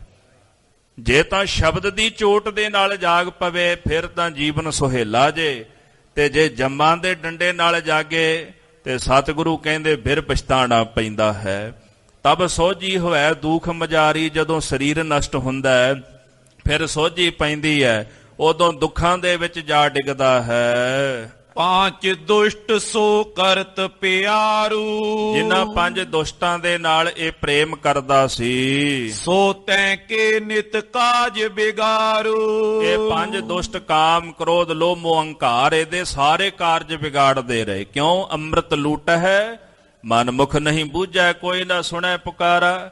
ਇਹ ਅੰਦਰ ਅੰਮ੍ਰਿਤ ਲੁੱਟਦੇ ਰਹੇ, ਕਦੀ ਕਾਮ, ਕਦੀ ਕ੍ਰੋਧ, ਕਦੀ ਲੋਭ, ਕਦੀ ਹੰਕਾਰ। ਇਹਨੇ ਸਮਝਿਆ ਹੀ ਨਹੀਂ ਸਾਰੀ ਜ਼ਿੰਦਗੀ ਵੀ ਮੇਰੇ ਅੰਦਰ ਦਾ ਅੰਮ੍ਰਿਤ ਲੁੱਟਿਆ ਜਾ ਰਿਹਾ। ਘਰ ਦੇ ਵਿੱਚ ਤਾਂ ਪਹਿਰੇਦਾਰ ਲਾ ਤੇ ਸਿਕਿਉਰਿਟੀ ਕੈਮ ਲਾ ਦਿੱਤੇ ਵੀ ਚੋਰੀ ਨਾ ਕਿਤੇ ਹੋ ਜਾਏ। ਮਹਾਰਾਜ ਕਹਿੰਦੇ ਇੱਕ ਅੱਧਾ ਕੈਮਰਾ ਅੰਦਰ ਵੀ ਲਾ ਲੈਂਦਾ, ਇੱਥੇ ਵੀ ਵੇਖਦਾ ਕਿ ਕਿਤੇ ਕਾਮ ਤਾਂ ਨਹੀਂ ਆਉਂਦਾ, ਕਿਤੇ ਕ੍ਰੋਧ ਤਾਂ ਨਹੀਂ ਆਉਂਦਾ, ਕਿਤੇ ਲੋਭ ਤਾਂ ਨਹੀਂ ਆਉਂਦਾ। ਜਿੱਥੇ ਕੈਮਰਾ ਲਾਉਣਾ ਸੀ ਉੱਥੇ ਨਹੀਂ ਲਾਇਆ, ਉੱਥੇ ਕੈਮਰਾ ਲਾਉਂਦਾ ਰਿਹਾ ਜਿੱਥੇ ਸਾਰਾ ਕੁਝ ਛੱਡ ਕੇ ਚਲਿਆ ਜਾਣਾ ਚ। ਤੇ ਸਤਿਗੁਰੂ ਕਹਿੰਦੇ ਜਿਹੜੇ ਵਿਕਾਰ ਇਹਦੇ ਅੰਦਰ ਦਾ ਅੰਮ੍ਰਿਤ ਲੁੱਟਦੇ ਰਹੇ, ਉਹਨਾਂ ਨੇ ਇਸ ਦੇ ਜੀਵਨ ਦਾ ਸਾਰਾ ਕਾਰਜ ਵਿਗਾੜ ਦਿੱਤਾ ਹੈ। ਦੋਹਰਾ ਕਾਮ ਕ੍ਰੋਧ ਅਰ ਲੋਭ ਪੁਨ, ਮੋਹ ਬਲੀ ਹੰਕਾਰ। ਸਾਹਿਬ ਜੀ ਕਹਿੰਦੇ ਕਾਮ ਕ੍ਰੋਧ ਲੋਭ ਤੇ ਫਿਰ ਬਲੀ ਹੰਕਾਰ। ਹੰਕਾਰ ਜਿਹੜਾ ਸਭ ਤੋਂ ਜ਼ਿਆਦਾ ਤਾਕਤਵਰ ਹੈ, ਜਿਸ ਨੂੰ ਮਹਾਰਾਜ ਨੇ ਆਖਿਆ ਹਉਮੈ ਦੀਰਘ ਰੋਗ ਹੈ ਦਾਰੂ ਪੀ ਇਸ ਮਾਹੇ। ਇਹ ਜਿਹੜਾ ਹੰਕਾਰ ਰੂਪੀ ਬਲੀ ਸਭ ਤੋਂ ਵੱਡਾ ਤਾਕਤਵਰ ਰਾਜਾ ਹੈ। ਇਨ ਸਿਓ ਕਰਤਿਓ ਮੀਤਤਾ, ਪਾ ਸਗਤ ਤੇ ਖੁਆਰ। ਇਹਨਾਂ ਦੇ ਨਾਲ ਸਾਰੀ ਜ਼ਿੰਦਗੀ ਮਿੱਤਰਤਾ ਹੀ ਕਰਦਾ ਰਿਹਾ, ਤੇ ਅਖੀਰ ਸਤਿਗੁਰੂ ਕਹਿੰਦੇ ਇਹਨਾਂ ਦੀ ਸੰਗਤ ਦੇ ਨਾਲ ਫਿਰ ਖੁਆਰ ਹੋਇਆ। ਜਿਵੇਂ ਕਬੀਰ ਸਾਹਿਬ ਜੀ ਇੱਕ ਬਚਨ ਉਚਾਰਨ ਕਰਦੇ ਨੇ। ਕਬੀਰ ਜੀ ਕਹਿੰਦੇ ਜਿਵੇਂ ਕੇਲੇ ਦੇ ਨੇੜੇ ਬੇਰ ਹੁੰਦਾ ਨਾ, ਬੇਰ ਜਿਹੜਾ ਹੁੰਦਾ ਉਹ ਨੀਵਾਂ ਹੁੰਦਾ ਤੇ ਕੇਲੇ ਦਾ ਦਰਖਤ ਉੱਚਾ ਹੁੰਦਾ ਹੈ। ਤੇ ਮਾਨੋ ਵੀ ਜਿਵੇਂ ਕੇਲੇ ਦਾ ਦਰਖਤ ਬੇਰ ਨੂੰ ਹਵਾ ਝੱਲਦਾ ਹੁੰਦਾ ਹੈ, ਪਰ ਕਹਿੰਦੇ ਹੁੰਦਾ ਕੀ ਹੈ, ਉਹ ਝੂਲਾ ਹੈ, ਉਹ ਚੀਰੀ ਹੈ। ਜਦੋਂ ਝੂਲਦਾ ਹੈ ਕੇਲੇ ਦਾ ਦਰਖਤ ਉਦੋਂ ਤਾਂ ਉਹਨੂੰ ਹਵਾ ਹੀ ਪਾਉਂਦਾ, ਮਾਨੋ ਚੌਰੀ ਕਰਦਾ ਇੱਕ ਪ੍ਰਕਾਰ ਦਾ। ਪਰ ਜਦੋਂ ਬੇਰ ਹਿੱਲਦਾ ਹੈ ਤੇ ਫਿਰ ਉਹ ਕੇਲੇ ਨੂੰ ਚੀਰ ਦਿੰਦਾ। ਉਹ ਝੂਲਾ ਹੈ, ਉਹ ਚੀਰੀ ਹੈ। ਤੇ ਸਤਿਗੁਰੂ ਕਹਿੰਦੇ ਫਿਰ ਸਾਕਤ ਸੰਗ ਨਾ ਹੇਰ, ਜੇ ਭਲਾ ਚਾਹੁੰਦਾ ਫਿਰ ਇਹਨਾਂ ਵਿਕਾਰਾਂ ਦੀ ਸਾਕਤਾਂ ਦੀ ਸੰਗਤ ਨਾ ਕਰੀ, ਕਿਉਂਕਿ ਤੇਰਾ ਹਾਲ ਵੀ ਫਿਰ ਕੇਲੇ ਵਰਗਾ ਹੀ ਹੋ ਜਾਣਾ ਹੈ। ਜਿਵੇਂ ਬੇਰ ਕੇਲੇ ਨੂੰ ਚੀਰ ਦਿੰਦਾ ਹੈ, ਇਸੇ ਤਰ੍ਹਾਂ ਇਹ ਵਿਕਾਰ ਵੀ ਤੇਰੇ ਮਨ ਨੂੰ ਅੰਦਰੋਂ ਚੀਰ ਦੇਣਗੇ। ਸਤਿਗੁਰੂ ਕਹਿੰਦੇ ਵਿਕਾਰਾਂ ਦੀ ਸੰਗਤ ਕਰਨੇ ਕਰਕੇ ਅੰਤ ਨੂੰ ਇਹ ਜੀਵ ਖੁਆਰ ਹੋਇਆ ਹੈ। ਚੌਪਈ ਲੂਟੇ ਮਿਲ ਕਰ ਇਸ ਕੀ ਨਗਰੀ। ਇਹ ਪੰਜ ਵਿਕਾਰ ਜਿਹੜੇ ਨੇ ਮਿਲ ਕੇ ਇਸ ਜੀਵ ਦੀ ਇਹ ਸਰੀਰ ਰੂਪੀ ਨਗਰੀ ਨੂੰ ਲੁੱਟਦੇ ਹਨ। ਨੀਤ ਉਜਾਰੇ ਈਸ਼ ਉਜਗਰੀ। ਇਹ ਜਿਹੜੀ ਨਗਰੀ ਜੋ ਰਾਜੇ ਦੀ ਹੈ, ਕਿਸ ਰਾਜੇ ਦੀ? ਮਨ ਰੂਪੀ ਰਾਜੇ ਦੀ ਹੈ। ਤੇ ਨਿਤਾਂ ਪ੍ਰਤੀ ਆ ਕਰਕੇ ਇਹਦਾ ਉਜਾੜਾ ਕਰਦੇ ਨੇ। ਜਿਵੇਂ ਬਹਾਦਰ ਸ਼ਾਹ ਰੰਗੀਲਾ ਹੋਇਆ ਨਾ, ਸ਼ਰਾਬ 'ਚ ਮਸਤ ਰਹਿੰਦਾ ਸੀ, ਤਖਤ ਤੇ ਬੈਠਾ ਤੇ ਗੋਰਿਆਂ ਨੇ ਰਾਜ ਭਾਗ ਸਭ ਕੁਝ ਆਪਣੇ ਹੱਥੀਂ ਕਰ ਲਿਆ ਤੇ ਨਾਂ ਦਾ ਹੀ ਬਾਦਸ਼ਾਹ ਰਹਿ ਗਿਆ। ਇਸੇ ਤਰ੍ਹਾਂ ਇਹ ਮਨ ਰੂਪੀ ਜਿਹੜਾ ਸਾਡਾ ਰਾਜਾ ਨਾ, ਇਹ ਵੀ ਬੜਾ ਰੰਗੀਲਾ ਹੈ। ਜਿਹਨੇ ਮੱਧ ਦੀ ਸ਼ਰਾਬ ਪੀਤੀ ਹੋਈ ਹੈ ਤੇ ਆਪਣੇ ਰਾਜ ਭਾਗ ਨੂੰ ਭੁੱਲ ਗਿਆ ਕਿ ਕਿਵੇਂ ਇਹਨੂੰ ਕਾਬੂ ਕਰਨਾ ਜੇ। ਤੇ ਸਤਿਗੁਰੂ ਕਹਿੰਦੇ ਵਿਕਾਰਾਂ ਨੇ ਆ ਕੇ ਇਹਦੀ ਸਾਰੀ ਨਗਰੀ ਨੂੰ, ਸਾਰੇ ਦੇਸ਼ ਨੂੰ ਉਜਾੜ ਦਿੱਤਾ ਹੈ। ਬਿਗੜਿਓ ਆਪਣੋ ਜਾਣਿਓ ਨਾਈ। ਇਸ ਨੇ ਆਪਣੇ ਅੰਦਰ ਦਾ ਵਿਗਾੜ ਨਹੀਂ ਜਾਣਿਆ।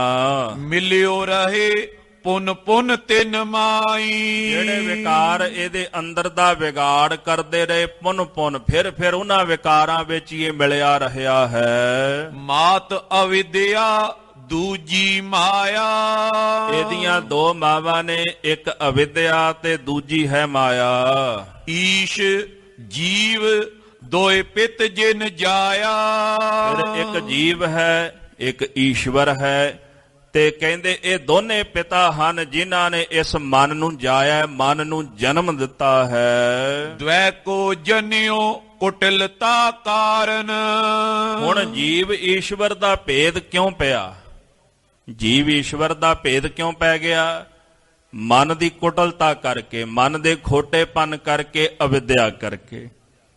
ਹੁਣ ਮਾਂ ਤੇ ਪਿਓ, ਉਹਨਾਂ ਦੇ ਘਰ ਵਿੱਚ ਸੰਤਾਨ ਹੁੰਦੀ ਹੈ। ਮਾਇਆ ਅਵਿਦਿਆ ਮਾਂ ਹੈ।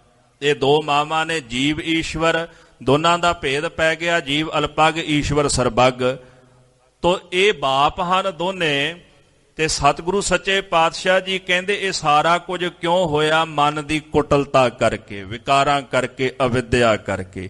ਜੀਵ ਈਸ਼ਵਰ ਦਾ ਭੇਦ ਪੈ ਗਿਆ ਹੈ। ਕੈ ਵਿਦਿਆ ਕੋ ਹੋਏ ਸਵਾਰਨ। ਤੋ ਸਤਿਗੁਰੂ ਕਹਿੰਦੇ ਕਿਸ ਵਿਧੀ ਦੇ ਨਾਲ ਇਹ ਜੀਵ ਈਸ਼ਵਰ ਦਾ ਭੇਦ ਖਤਮ ਹੋਵੇ ਤੇ ਇਹ ਮਨ ਬ੍ਰਹਮ ਰੂਪ ਹੋ ਜਾਵੇ। ਕਰ ਵਿਚਾਰ ਸਿਖਵਨ ਮੁਝ ਦੀਜੈ।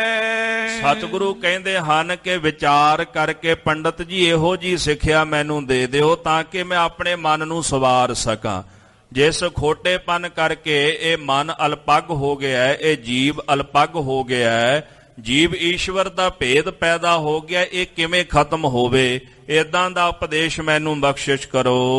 ਓ ਪੰਡਿਤ ਪ੍ਰਾਪਤ ਪ੍ਰਭੂ ਕੀਜੈ। ਇਹ ਪੰਡਤ ਜੀ ਦੱਸੋ ਉਹ ਕਿਹੜਾ ਮਾਰਗ, ਕਿਹੜਾ ਰਸਤਾ, ਕਿਹੜਾ ਤਰੀਕਾ ਹੈ ਜਿਹਦੇ ਕਰਕੇ ਪ੍ਰਭੂ ਦੀ ਪ੍ਰਾਪਤੀ ਕਰੀਦੀ ਹੈ? ਇਹ ਬਿਦ ਬਦ ਕਰ ਕਰੁਣਾ ਸਦਨਾ। ਕਿਰਪਾ ਦੇ ਘਰ ਧੰਨ ਗੁਰੂ ਨਾਨਕ ਸਾਹਿਬ ਸੱਚੇ ਪਾਤਸ਼ਾਹ ਨੇ ਇਸ ਪ੍ਰਕਾਰ ਦੇ ਬਚਨ ਆਖੇ ਹਨ।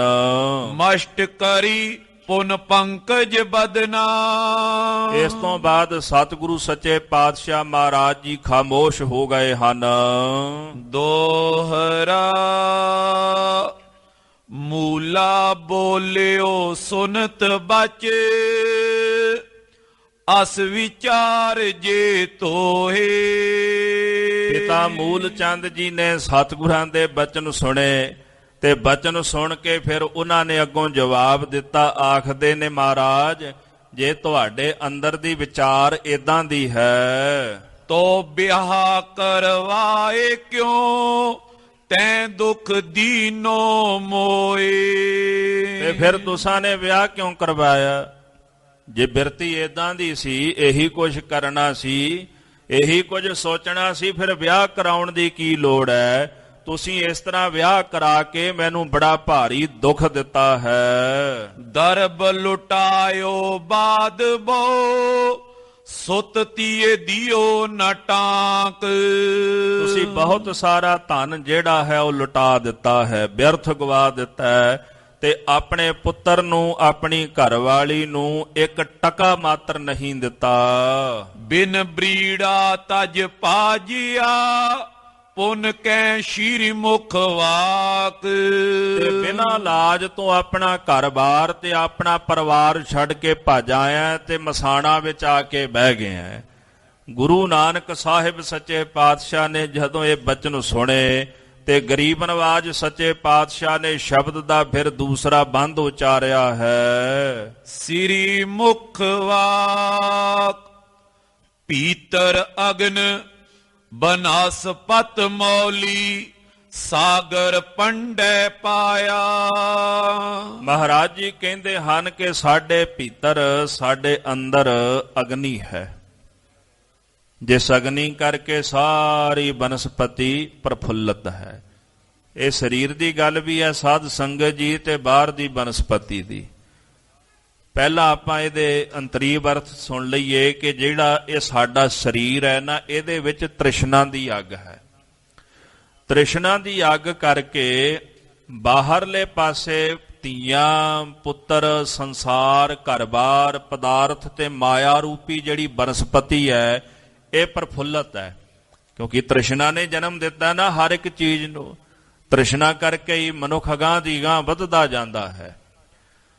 ਦੂਸਰਾ ਜਿਹੜਾ ਅਰਥ ਹੈ, ਜਿਤਨੀ ਵੀ 18 ਭਾਰ ਬਨਸਪਤੀ ਹੈ, ਇਸ ਬਨਸਪਤੀ ਦੇ ਹੇਠਾਂ ਅਗਨ ਹੈ। ਕੋਈ ਵੀ ਜਿਹੜੀ ਫਸਲ ਹੈ, ਕੋਈ ਵੀ ਦਰਖਤ ਹੈ, ਉਹ ਬਿਨਾਂ ਅੱਗ ਤੋਂ ਨਹੀਂ ਹੁੰਦਾ, ਕਿਉਂਕਿ ਕਾਸ਼ਟ ਤੇ ਅਗਨ ਜਿਹੜੀ ਇੱਕੋ ਥਾਂ ਤੇ ਹੀ ਰਹਿੰਦੇ ਨੇ। ਅੱਗ ਲੱਕੜ ਵਿੱਚੋਂ ਵੇਖੋ ਪ੍ਰਗਟ ਹੁੰਦੀ ਹੈ, ਉਹਦੇ ਵਿੱਚੋਂ ਹੀ ਜਨਮ ਲੈਂਦੀ ਹੈ ਨਾ, ਤਾਂ ਜਿਹੜੀ ਅੱਗ ਹੈ ਉਹ ਲੱਕੜ ਵਿੱਚ ਰਹਿੰਦੀ ਹੈ। ਤੋ ਉਹਦੇ ਬਾਵਜੂਦ ਵੀ, ਅਗਨ ਦੇ ਰਹਿਣ ਦੇ ਬਾਵਜੂਦ ਵੀ ਬਨਸਪਤੀ ਵੇਖੋ ਪ੍ਰਫੁੱਲਤ ਹੈ। ਫਿਰ ਮਹਾਰਾਜ ਜੀ ਕਹਿੰਦੇ ਸਾਗਰ ਪੰਡੈ ਪਾਇਆ। ਉਸ ਅਕਾਲ ਪੁਰਖ ਵਾਹਿਗੁਰੂ ਪਰਮੇਸ਼ਰ ਨੇ ਇਹ ਸਾਗਰ ਜਿਹੜਾ ਹੈ ਨਾ, ਇਹ ਪਿੰਡ ਦੇ ਵਿੱਚ, ਸਰੀਰ ਦੇ ਵਿੱਚ ਪਾ ਦਿੱਤਾ। ਜਿੰਨਾ ਵੀ ਬ੍ਰਹਿਮੰਡ ਹੈ ਉਹ ਸਾਡੇ ਇਸ ਪਿੰਡ ਦੇ ਅੰਦਰ, ਇਸ ਸਰੀਰ ਦੇ ਅੰਦਰ ਅਕਾਲ ਪੁਰਖ ਨੇ ਰੱਖਿਆ ਹੈ। ਚੰਦ ਸੂਰਜ ਦੋਏ ਘਰ ਹੀ ਭੀਤਰ ਐਸਾ ਗਿਆਨ ਨਾ ਪਾਇਆ। ਫਿਰ ਸਾਹਿਬ ਜੀ ਕਹਿੰਦੇ ਉਸ ਅਕਾਲ ਪੁਰਖ ਵਾਹਿਗੁਰੂ ਨੇ ਇਸ ਘਰ ਦੇ ਅੰਦਰ, ਕਿਹੜਾ ਜੀ? ਆਕਾਸ਼ ਰੂਪੀ ਘਰ, ਇਹਦੇ ਅੰਦਰ ਚੰਦਰਮਾ ਤੇ ਸੂਰਜ, ਇਹ ਦੋ ਦੀਵੇ ਪ੍ਰਗਟ ਕਰ ਦਿੱਤੇ। ਜੇ ਆਪਾਂ ਪ੍ਰਤੱਖ ਆਕਾਸ਼ ਦੀ ਗੱਲ ਕਰੀਏ, ਸੰਸਾਰ ਰੂਪੀ ਜਿਹੜਾ ਘਰ ਹੈ, ਇਹਦੇ ਅੰਦਰ ਵੀ ਪਰਮੇਸ਼ਰ ਨੇ ਚੰਦ ਤੇ ਸੂਰਜ ਦੇ ਦੋ ਦੀਵੇ ਪ੍ਰਗਟ ਕੀਤੇ। ਦੋ ਸਰੀਰ ਅੰਦਰ, ਦੋ ਬਾਹਰ। ਅੰਦਰ ਦੀਵੇ ਕਿਹੜੇ ਨੇ? ਅਕਾਲ ਪੁਰਖ ਨੇ ਗਿਆਨ ਤੇ ਵਿਵੇਕ ਦੇ ਦੋ ਦੀਵੇ ਸਾਡੇ ਅੰਦਰ ਪੈਦਾ ਕੀਤੇ। ਇਹ ਅੰਦਰ ਦੇ ਦੀਪਕ ਹੋ ਗਏ, ਤੇ ਦੋ ਬਾਹਰ ਦੇ ਦੀਪਕ, ਇੱਕ ਚੰਦਰਮਾ ਤੇ ਇੱਕ ਸੂਰਜ। ਪਾਤਸ਼ਾਹ ਕਹਿੰਦੇ ਐਸਾ ਗਿਆਨ ਨਾ ਪਾਇਆ। ਤੋ ਜਿਹਨੇ ਇਹ ਦੀਪਕ ਸਿਰਜੇ ਨੇ, ਚਾਹੇ ਉਹ ਬਾਹਰ ਦੇ ਦੀਪਕ ਹੋਵਣ, ਚਾਹੇ ਗਿਆਨ ਤੇ ਵਿਵੇਕ ਦਾ ਅੰਦਰ ਦਾ ਦੀਪਕ ਹੋਵੇ, ਸਤਿਗੁਰੂ ਕਹਿੰਦੇ ਤੂੰ ਐਸੇ ਗਿਆਨ ਦੀ ਪ੍ਰਾਪਤੀ ਨਹੀਂ ਕੀਤੀ ਜਿਹਨੇ ਚੇਤਨ ਸੱਤਾ ਦਿੱਤੀ ਹੈ। ਹੁਣ ਵੇਖੋ ਅੱਗ ਦੇ ਵਿੱਚ ਤਪਸ਼ ਹੈ, ਉਹ ਤਪਸ਼ ਕਿੱਥੋਂ ਪੈਦਾ ਆਈ ਹੈ? ਸਤਿਗੁਰੂ ਕਲਗੀਧਰ ਜੀ ਦਾ ਬਚਨ ਰੋਜ਼ ਪੜ੍ਹਦੇ ਆ ਨਾ, ਸੂਰਜ ਗਰਮ ਹੈ, ਸੂਰਜ ਵਿੱਚ ਪ੍ਰਕਾਸ਼ ਕਿੱਥੋਂ ਆਇਆ ਹੈ, ਚੰਦਰਮੇ ਵਿੱਚ ਠੰਡਕ ਕਿੱਥੋਂ ਆਈ ਹੈ? ਮਹਾਰਾਜ ਜੀ ਕਹਿੰਦੇ ਨਮੋ ਸੂਰਜ ਸੂਰਜੇ, ਨਮੋ ਚੰਦਰ ਚੰਦਰੇ। ਸੂਰਜ ਨੂੰ ਨਮਸਕਾਰ ਹੈ, ਸੂਰਜ ਨੂੰ ਨਹੀਂ। ਪਰ ਸੂਰਜਾਂ ਦੇ ਵਿੱਚੋਂ ਇੱਕ ਸ਼੍ਰੋਮਣੀ ਸੂਰਜ ਹੈ ਜਿਹੜਾ ਉਸ ਸੂਰਜ ਨੂੰ ਵੀ ਪ੍ਰਕਾਸ਼ ਰਿਹਾ, ਉਹਨੂੰ ਨਮਸਕਾਰ ਹੈ ਅਕਾਲ ਪੁਰਖ ਨੂੰ। ਸੂਰਜ ਨੂੰ ਨਹੀਂ ਮੱਥਾ ਟੇਕਿਆ, ਉਹਨੂੰ ਮੱਥਾ ਟੇਕ ਰਹੇ ਜਿਹੜਾ ਸੂਰਜਾਂ ਦਾ ਵੀ ਪ੍ਰਕਾਸ਼ਕ ਹੈ। ਨਮੋ ਚੰਦਰ ਚੰਦਰੇ, ਮਹਾਰਾਜ ਕਹਿੰਦੇ ਚੰਦਰਮੇ ਨੂੰ ਨਮਸਕਾਰ ਹੈ, ਇਸ ਚੰਦਰਮੇ ਨੂੰ ਨਹੀਂ ਜਿਹੜਾ ਕਰੋੜਾਂ ਚੰਦਰਮਿਆਂ ਦਾ ਪ੍ਰਕਾਸ਼ਕ ਹੈ, ਜਿਹੜਾ ਕਰੋੜਾਂ ਚੰਦਰਮਿਆਂ ਨੂੰ ਆਪਣੀ ਚੇਤਨ ਸੱਤਾ ਬਖਸ਼ਿਸ਼ ਕਰਨ ਵਾਲਾ ਹੈ। ਇਸੇ ਛੰਦ ਵਿੱਚ ਕਹਿੰਦੇ ਨਮੋ ਤੇਜ ਤੇਜੇ, ਤੇਜ ਕਿਹਨੂੰ ਕਹਿੰਦੇ? ਅੱਗ ਨੂੰ। ਜਿਹੜੀ ਅੱਗ ਹੈ ਉਹਦੇ ਵਿੱਚ ਤਪਸ਼ ਕਿਹਦੀ ਹੈ? ਉਹ ਪਰਮੇਸ਼ਰ ਦੀ ਚੇਤਨ ਸੱਤਾ ਹੈ, ਉਹਦੇ ਕਰਕੇ ਅੱਗ ਗਰਮ ਹੈ। ਤੋ ਸਾਧ ਸੰਗਤ ਜੀ, ਚਾਹੇ ਸੂਰਜ ਹੈ, ਭਾਵੇਂ ਚੰਦਰਮਾ ਹੈ, ਭਾਵੇਂ ਅਗਨ ਹੈ, ਚੇਤਨ ਸੱਤਾ ਤਾਂ ਪਰਮੇਸ਼ਰ ਦੀ ਹੈ। ਬਨਸਪਤੀ ਅੰਦਰ ਵੀ ਚੇਤਨ ਸੱਤਾ ਵਾਹਿਗੁਰੂ ਦੀ ਹੈ, ਸੂਰਜ ਅੰਦਰ ਚੰਦਰਮੇ ਅੰਦਰ ਵੀ ਚੇਤਨ ਸੱਤਾ ਪਰਮੇਸ਼ਰ ਦੀ ਹੈ, ਸਾਡੇ ਸਰੀਰ ਅੰਦਰ ਵੀ ਚੇਤਨ ਸੱਤਾ ਅਕਾਲ ਪੁਰਖ ਦੀ ਹੈ। ਤੇ ਸਤਿਗੁਰੂ ਕਹਿੰਦੇ ਐਸਾ ਗਿਆਨ ਨਾ ਪਾਇਆ, ਇਹੋ ਜਿਹਾ ਗਿਆਨ ਜਿਹੜਾ ਪੰਡਤ ਜੀ ਤੁਸੀਂ ਪ੍ਰਾਪਤ ਨਹੀਂ ਕੀਤਾ। ਚੌਪਈ ਪੀਤਰ ਪੂਰੀ ਤ੍ਰਿਸ਼ਨਾ ਆਸਾ। ਹਜ਼ੂਰ ਕਹਿੰਦੇ ਸਾਡੇ ਅੰਦਰ ਬਹੁਤ ਭਾਰੀ ਤ੍ਰਿਸ਼ਨਾ ਤੇ ਆਸਾ ਹੈ। ਜੇ ਤ੍ਰਿਸ਼ਨਾ ਦੇ ਅਖਰੀ ਅਰਥ ਕਰਨੇ ਹੋਵਣ ਨਾ ਤੇ ਇਹਦਾ ਮਤਲਬ ਇੱਕੋ ਹੀ ਹੁੰਦਾ ਵੀ ਜੋ ਹੈ ਬਸ ਥੋੜਾ ਹੀ ਹੈ, ਭਾਵੇਂ ਜਿੰਨਾ ਮਰਜ਼ੀ ਹੋਵੇ ਨਾ, ਜੋ ਹੈ ਉਹ ਥੋੜਾ ਹੈ। ਇਹਨੂੰ ਤ੍ਰਿਸ਼ਨਾ ਕਹਿੰਦੇ ਨੇ ਮਨੁੱਖ ਦੇ ਅੰਦਰ। ਭਾਵੇਂ ਇਹਦੇ ਅੱਗੋਂ ਕਈ ਅਰਥ ਨੇ, ਕਈ ਭਾਵ ਅਰਥ ਨੇ, ਕਈ ਪ੍ਰਕਾਰ ਦੀ ਵਿਚਾਰ ਇਹਦੀ, ਪਰ ਜੇ ਇੱਕ ਅੱਖਰ ਵਿੱਚ ਇਹ ਗੱਲ ਨੂੰ ਸਮਝਣਾ ਹੋਵੇ, ਜੋ ਹੈ ਬਸ ਥੋੜਾ ਹੀ ਹੈ, ਹੋਰ ਚਾਹੀਦਾ ਹੈ। ਸਤਿਗੁਰੂ ਕਹਿੰਦੇ ਸਾਡੇ ਅੰਦਰ ਤ੍ਰਿਸ਼ਨਾ ਤੇ ਬਹੁਤ ਸਾਰੀ ਆਸਾ ਹੈ। ਪਾਵਕ ਜਿਉ ਕਬੀ ਨਾ ਤ੍ਰਿਪਤਾਸਾ। ਹਜੂਰ ਜੀ ਕਹਿੰਦੇ ਜਿਵੇਂ ਅੱਗ ਕਦੇ ਰਜਦੀ ਨਹੀਂ ਨਾ, ਏਦਾਂ ਸਾਡੀ ਤ੍ਰਿਸ਼ਨਾ ਨਹੀਂ ਕਦੇ ਰਜਦੀ। ਇੱਕ ਬਚਨ ਆਉਂਦਾ ਜੀ, ਮਾਰੂ ਰਾਗ ਅੰਦਰ ਮਾਰੂ ਮੀਂਹ ਨਾ ਤ੍ਰਿਪਤੇ ਆਗੀ ਲਹਿ ਨਾ ਭੁੱਖ, ਰਾਜਾ ਰਾਜ ਨਾ ਤ੍ਰਿਪਤਿਆ ਸਾਇਰ ਭਰੇ ਸੁਖ। ਹਜ਼ੂਰ ਜੀ ਕਹਿੰਦੇ ਨੇ ਕਿ ਜਿੰਨਾ ਮਰਜੀ ਮੀਂਹ ਪੈ ਜਾਏ, ਮਾਰੂ ਥਲ ਦੀ ਧਰਤੀ ਨਹੀਂ ਕਦੇ ਰਜਦੀ, ਤੇ ਅੱਗ ਦੀ ਕਦੇ ਭੁੱਖ ਨਹੀਂ ਲੈਂਦੀ। ਅੱਗੀ ਲਹਿ ਨਾ ਭੁੱਖ, ਨਾ ਕਦੇ ਅੱਗ ਦੀ ਭੁੱਖ ਮਿਟਦੀ। ਜਿੰਨਾ ਮਰਜੀ ਤੇਲ ਪਾਈ ਜਾਓ, ਲੱਕੜ ਪਾਈ ਜਾਓ, ਸਾੜ ਕੇ ਸੁਆਹ ਕਰੀ ਜਾਂਦੀ, ਵਧੀ ਜਾਂਦੀ ਹੈ। ਰਾਜਾ ਕਦੇ ਰਾਜ ਕਰਕੇ ਤ੍ਰਿਪਤ ਹੋਇਆ? ਰਾਜਾ ਰਾਜ ਨਾ ਤ੍ਰਿਪਤਿਆ, ਨਾ ਰਾਜਾ ਕਦੇ ਤ੍ਰਿਪਤਦਾ ਰਾਜ ਕਰਕੇ, ਤੇ ਨਾ ਹੀ ਕਦੇ ਸਮੁੰਦਰ ਜਿਹੜਾ ਹੁੰਦਾ ਉਹ ਪਾਣੀ ਕਰਕੇ ਤ੍ਰਿਪਤ ਹੁੰਦਾ ਹੈ। ਇਹਨਾਂ ਦੀ ਕਦੇ ਪਿਆਸ ਨਹੀਂ ਬੁਝਿਆ ਕਰਦੀ। ਇਸੇ ਪ੍ਰਕਾਰ ਜਿਹੜੀ ਤ੍ਰਿਸ਼ਨਾ ਹੈ, ਜਿਉਂ ਪਾਵਕ ਈਂਧਨ ਨਹੀਂ ਧਰਾਪੈ, ਜਿਸ ਪ੍ਰਕਾਰ ਲੱਕੜਾਂ ਪਾਉਣੇ ਕਰਕੇ ਮਹਾਰਾਜ ਕਹਿੰਦੇ ਅਗਨ ਵੱਧਦੀ ਜਾਂਦੀ ਹੈ, ਉਹ ਅੰਦਰੋਂ ਰਜਦੀ ਨਹੀਂ। ਇਸੇ ਪ੍ਰਕਾਰ ਸਾਡੀ ਤ੍ਰਿਸ਼ਨਾ ਤੇ ਆਸ ਵੀ ਕਰੇ ਨਹੀਂ ਰਜਦੀ। ਸੈਸ ਮੰਗ ਪੁਨ ਮੰਗ ਹਜ਼ਾਰਾ। ਪਹਿਲਾਂ ਤਾਂ ਮਨੁੱਖ 100 ਮੰਗਦਾ ਵੀ 100 ਮਿਲ ਜਾਏ, ਫਿਰ ਜਦੋਂ 100 ਮਿਲ ਜਾਂਦਾ ਫਿਰ 1000 ਮੰਗਣੇ ਸ਼ੁਰੂ ਕਰ ਦਿੰਦਾ ਹੈ, ਕਿਉਂਕਿ ਤ੍ਰਿਸ਼ਨਾ ਫਿਰ ਅੱਗੇ ਵਧਣਾ ਸ਼ੁਰੂ ਹੋ ਜਾਂਦੀ ਹੈ। ਲੱਖ ਹੋਏ ਤੇ ਕੋਟਿ ਅਪਾਰਾ। ਫਿਰ ਜਦੋਂ 1000 ਮਿਲ ਜਾਣ, ਫਿਰ ਕਹਿੰਦਾ ਜੀ ਲੱਖਾਂ ਹੋ ਜਾਣ ਮੇਰੇ ਕੋਲ, ਤੇ ਜਦੋਂ ਲੱਖਾਂ ਵੀ ਆ ਜਾਣ ਤੇ ਫਿਰ ਮਨ ਕਹਿੰਦਾ ਵੀ ਹੁਣ ਕਰੋੜਾਂ ਰੁਪਈਏ ਮਿਲ ਜਾਣ। ਫਿਰ ਅੰਦਰ ਦੀ ਤ੍ਰਿਸ਼ਨਾ ਵੱਧਦੀ ਜਾਂਦੀ ਹੈ ਨਾ। ਸਹਿਸ ਖੱਟੇ ਲੱਖ ਕੋ ਉਠ ਧਾਵੈ, ਤ੍ਰਿਪਤ ਨਾ ਆਵੈ ਮਾਇਆ ਪਾਛੈ ਪਾਵੈ। 1000 ਮੰਗਦਾ, 1000 ਮਿਲ ਜਾਏ, ਲੱਖ ਮੰਗਦਾ, ਲੱਖ ਮਿਲ ਜਾਏ, ਕਰੋੜਾਂ ਮੰਗਦਾ, ਜੇ ਕਰੋੜ ਵੀ ਮਿਲ ਜਾਣ ਫਿਰ ਅਰਬਾਂ ਖਰਬਾਂ ਨੂੰ ਹੱਥ ਮਾਰਦਾ। ਫਿਰ ਇਹ ਸੋਚਦਾ ਬਾਦਸ਼ਾਹ ਬਣ ਜਾਵਾਂ ਦੁਨੀਆ ਦਾ। ਅਕਬਰ ਵਰਗੇ ਨੇ ਦੀਨੇ ਇਲਾਹੀ ਆਪਣਾ ਮਜ਼ਹਬ ਵੀ ਚਲਾ ਲਿਆ। ਜੇ ਰਾਜੇ ਸਨ, ਜੇ ਰਾਜ ਮਿਲ ਗਿਆ ਨਾ, ਤੇ ਹੁਣ ਪੈਗੰਬਰ ਬਣਨ ਨੂੰ ਜੀ ਕਰਦਾ, ਪੈਗੰਬਰ ਬਣ ਜਾਵਾਂ ਤਾਂ ਕਿ ਲੋਕ ਮੇਰੇ ਜਾਣ ਤੋਂ ਬਾਅਦ ਪੂਜਣ ਮੈਨੂੰ। ਅੰਦਰ ਇੱਛਾ ਹੈ ਪਦਾਰਥ ਦੀ, ਮਾਇਆ ਦੀ। ਜੇ ਉਹ ਮਿਲ ਗਿਆ, ਰਾਜ ਭਾਗ ਮਿਲ ਗਿਆ, ਤੇ ਫਿਰ ਜੀ ਕਰਦਾ ਹੁਣ ਪੈਗੰਬਰ ਵੀ ਬਣ ਜਾਵਾਂ ਦੁਨੀਆ ਦਾ। ਹਾਲਾਂਕਿ ਬਹੁਤਾ ਦੇਰ ਅਕਬਰ ਦਾ ਇਹ ਜਿਹੜਾ ਮਜ਼ਹਬ ਸੀ ਇਹ ਚੱਲਿਆ ਕੋਈ ਨਹੀਂ, ਪਰ ਉਹ ਯਤਨ ਤਾਂ ਕਰਕੇ ਗਿਆ ਨਾ ਪੈਗੰਬਰ ਬਣਨ ਦਾ। ਇਸ ਕਰਕੇ ਮਹਾਰਾਜ ਸੱਚੇ ਪਾਤਸ਼ਾਹ ਜੀ ਕਹਿੰਦੇ ਮਨੁੱਖ ਜਿਹੜਾ ਹੈ ਇਹ ਅੰਦਰੋਂ ਕਦੇ ਰੱਜਦਾ ਨਹੀਂ, ਲੱਖਾਂ ਤੋਂ ਕਰੋੜਾਂ ਮੰਗਣਾ ਸ਼ੁਰੂ ਕਰ ਦਿੰਦਾ ਹੈ। ਅਰਬ ਖਰਬ ਸੋ ਤ੍ਰਿਪਤੈ ਨਾਈ। ਅਰਬਾਂ ਖਰਬਾਂ ਇਕੱਤਰ ਕਰ ਲਵੇ, ਉਹਦੇ ਬਾਵਜੂਦ ਇਹਦਾ ਮਨ ਕਦੇ ਤ੍ਰਿਪਤਦਾ ਨਹੀਂ, ਕਦੇ ਵੀ ਅੰਦਰੋਂ ਰੱਜਦਾ ਨਹੀਂ। ਕਰ ਵਿਚਾਰ ਦੇਖੋ ਮਨ ਮਾਈ। ਸਾਹਿਬ ਜੀ ਕਹਿੰਦੇ ਪੰਡਤ ਜੀ ਆਪਣੇ ਮਨ ਦੇ ਅੰਦਰ ਵਿਚਾਰ ਕਰਕੇ ਦੇਖੋ। ਹਾਂਜੀ। ਜੈ ਆਗੇ ਹੋਏ ਰੰਚਕ ਮੇਰ।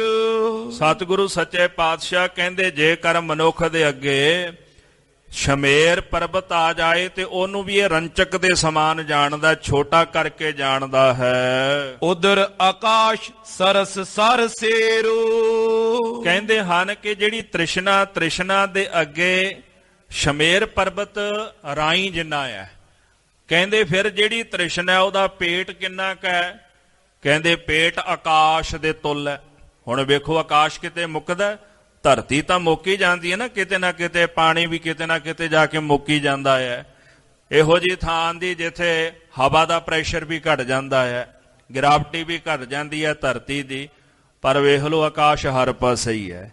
ਕਹਿੰਦੇ ਤ੍ਰਿਸ਼ਨਾ ਦਾ ਜਿਹੜਾ ਉਧਰ ਪੇਟ ਹੈ ਇਹ ਆਕਾਸ਼ ਦੇ ਤੁੱਲ ਵੀ ਨਹੀਂ। ਭਾਈ ਸਾਹਿਬ ਜੀ ਕਹਿੰਦੇ ਉਸ ਤੋਂ ਵੀ ਵੱਡਾ ਕਰਕੇ ਜਾਣੋ। ਸੁਨੋ ਬਨਸਪਤੀ ਸਸੰਕਾ।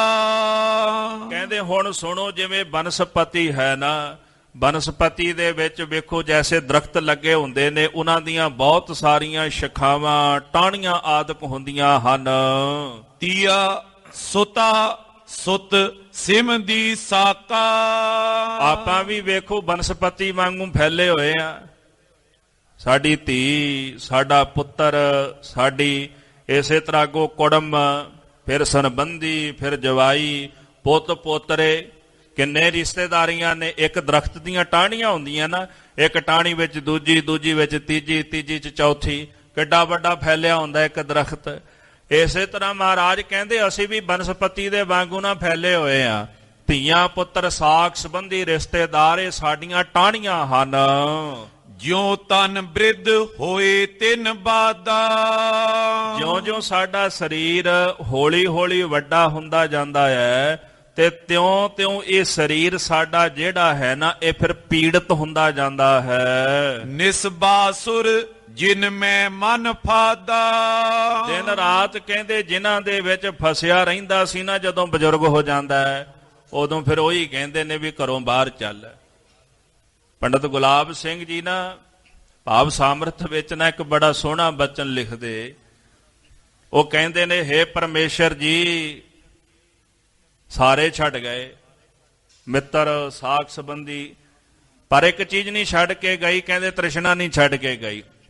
ਕਹਿੰਦੇ ਹੁਣ ਬਜ਼ੁਰਗ ਹੋ ਗਿਆ ਤੇ ਜਦੋਂ ਤਾਂ ਪੈਸਾ ਕਮਾਉਂਦਾ ਸੀ ਸਾਰੇ ਕਹਿੰਦੇ ਸੀ ਵੀ ਤੂੰ ਮੇਰਾ ਹੈ, ਸਾਰੇ ਆਪਣਾ ਮਿੱਤਰ ਸਮਝਦੇ ਸੀ। ਹੁਣ ਬਜ਼ੁਰਗ ਹੋ ਗਿਆ ਤੇ ਕਹਿੰਦੇ ਜਦੋਂ ਗੱਲਾਂ ਕਰਦੇ ਹੁੰਦੇ ਨਾ ਆਪਸ ਵਿੱਚ ਧੀਆਂ ਪੁੱਤਰ, ਤੇ ਮੈਂ ਜਾ ਕੇ ਕੋਲ ਜਦੋਂ ਬਹਿ ਜਾਵਾਂ ਨਾ ਤੇ ਕਿਤੇ ਸਲਾਹ ਦੇ ਦਿਆਂ ਤੇ ਆਖਦੇ ਨੇ ਜਾ ਕੇ ਘਰ ਦੇ ਦਰਵਾਜ਼ੇ ਤੇ ਬਹਿ ਜਾ ਕੇ ਤੇ ਕੁੱਤਾ ਬਿੱਲਾ ਅੰਦਰ ਨਾ ਵੜ ਜਾਏ। ਇਹ ਗੱਲ ਪੰਡਤ ਗੁਲਾਬ ਸਿੰਘ ਜੀ ਲਿਖਦੇ ਵੀ ਕਹਿੰਦੇ ਵੀ ਜਾ ਕੇ ਦਰਵਾਜ਼ੇ ਤੇ ਬਹਿ ਜਾ, ਵੀ ਮੈਨੂੰ ਚੌਂਕੀਦਾਰ ਬਣਾ ਦਿੱਤਾ ਇਹਨਾਂ ਨੇ, ਵੀ ਮੈਂ ਘਰ ਦਾ ਮਾਲਕ, ਘਰ ਤਾਂ ਮੈਂ ਹੀ ਬਣਾਇਆ ਸੀ ਨਾ, ਇਹ ਤਾਂ ਬਾਅਦ ਵਿੱਚ ਆਏ ਨੇ। ਫਿਰ ਕਹਿੰਦੇ ਵੀ ਘਰ ਦੇ ਵਿੱਚ ਜਿਹੜਾ ਪ੍ਰਸ਼ਾਦਾ ਸੜ ਜਾਏ ਤੇ ਸੁੱਕ ਜਾਏ ਨਾ ਤੇ ਉਹ ਮੇਰੇ ਮੂਹਰੇ ਲਿਆ ਕੇ ਰੱਖ ਦਿੰਦੇ ਵੀ ਖਾ ਲੈ। ਕਹਿੰਦੇ ਫਿਰ ਮੈਂ ਕਹਿੰਦਾ ਵੀ ਮੇਰੇ ਮੂੰਹ 'ਚ ਦੰਦ ਕੋਈ ਨਹੀਂ, ਬਜ਼ੁਰਗ ਹੋ ਗਿਆ, ਮੇਰੇ ਦੰਦ ਟੁੱਟ ਗਏ ਨੇ, ਵੀ ਤਾਜ਼ਾ ਪ੍ਰਸ਼ਾਦਾ ਬਣਾ ਦਿਓ, ਇਹ ਸੁੱਕਾ ਅੰਦਰ ਨਹੀਂ ਲੰਘਦਾ। ਫਿਰ ਕਹਿੰਦੇ ਤੇਰੇ ਵਾਸਤੇ ਪੂੜੇ ਬਣਾਉਨੇ ਆ, ਕੋਈ ਨਹੀਂ ਠਹਿਰ ਜਾ। ਤੇ ਕਹਿੰਦੇ ਸਾਰਾ ਦਿਨ ਗੇਟ ਤੇ ਬੈਠਾ ਹੋਇਆ ਵੇਖਦਾ ਰਹਿਣਾ ਵੀ ਕੋਈ ਖੋਲ ਆ ਕੇ ਬੈਠੇ, ਕੋਈ ਪ੍ਰਸ਼ਾਦਾ ਛਕਾਏ, ਪਰ ਕੋਈ ਨਹੀਂ ਆਉਂਦਾ, ਕੋਈ ਨਹੀਂ ਆਉਂਦਾ। ਤਾਂ ਹੀ ਤਾਂ ਕਬੀਰ ਸਾਹਿਬ ਜੀ ਕਹਿੰਦੇ ਨਾ, ਤਬ ਤੇਰੀ ਹੋਕ ਕੋਈ ਪਾਣੀਓ ਨਾ ਪਾਵੇ। ਅੱਜ ਤਾਂ ਜਿਨ੍ਹਾਂ ਦੀ ਖਾਤਰ ਪਾਪ ਕਰਦਾ ਹੈ, ਇੱਕ ਦਿਨ ਇਹੋ ਜਿਹਾ ਆਉਣਾ ਤੇਰੀ ਓਕ ਕਹੀਏ ਬੁੱਕ ਵਿੱਚ ਕਿਸੇ ਨੇ ਪਾਣੀ ਤੱਕ ਨਹੀਂ ਪਾਉਣਾ। ਤੋ ਜਿਨ੍ਹਾਂ ਦੀ ਖਾਤਰ ਧਨ ਕਮਾਉਂਦਾ ਰਿਹਾ, ਸਾਰਾ ਜੀਵਨ ਲਾ ਦਿੱਤਾ, ਜਿਉ ਤਨ ਬ੍ਰਿਧ ਹੋਏ ਤਿਨ ਬਾਧਾ। ਜਦੋਂ ਸਰੀਰ ਬਜ਼ੁਰਗ ਹੁੰਦਾ, ਸਰੀਰ ਵਿੱਚ ਪੀੜਾ ਵਧਣੀ ਸ਼ੁਰੂ ਹੋ ਜਾਂਦੀ ਹੈ। ਦਿਨ ਰਾਤ ਮਨ ਉਹਨਾਂ ਵਿੱਚ ਫਸਿਆ ਰਹਿੰਦਾ ਹੈ, ਨਿਕਲਦਾ ਨਹੀਂ। ਲੱਖਾਂ ਪ੍ਰਕਾਰਾਂ ਦੀਆਂ ਪੀੜਾ ਸਹਿੰਦਾ ਹੈ, ਪਰ ਫਿਰ ਵੀ ਮਨ ਮੋਹ ਵਿੱਚ ਜਕੜਿਆ ਰਹਿੰਦਾ ਹੈ। ਦੋਹਰਾ ਮੁਕਤੈ ਤਿਨ ਤੇ ਕਬ ਨਹੀਂ, ਫਸਿਓ ਸੋ ਬੈਸ ਬਿਹਾਏ। ਸਾਹਿਬ ਜੀ ਕਹਿੰਦੇ ਕਦੇ ਵੀ ਜੀਵ ਇਹ ਮੋਹ ਦੇ ਗੇੜ ਤੋਂ ਮੁਕਤ ਨਹੀਂ ਹੁੰਦਾ।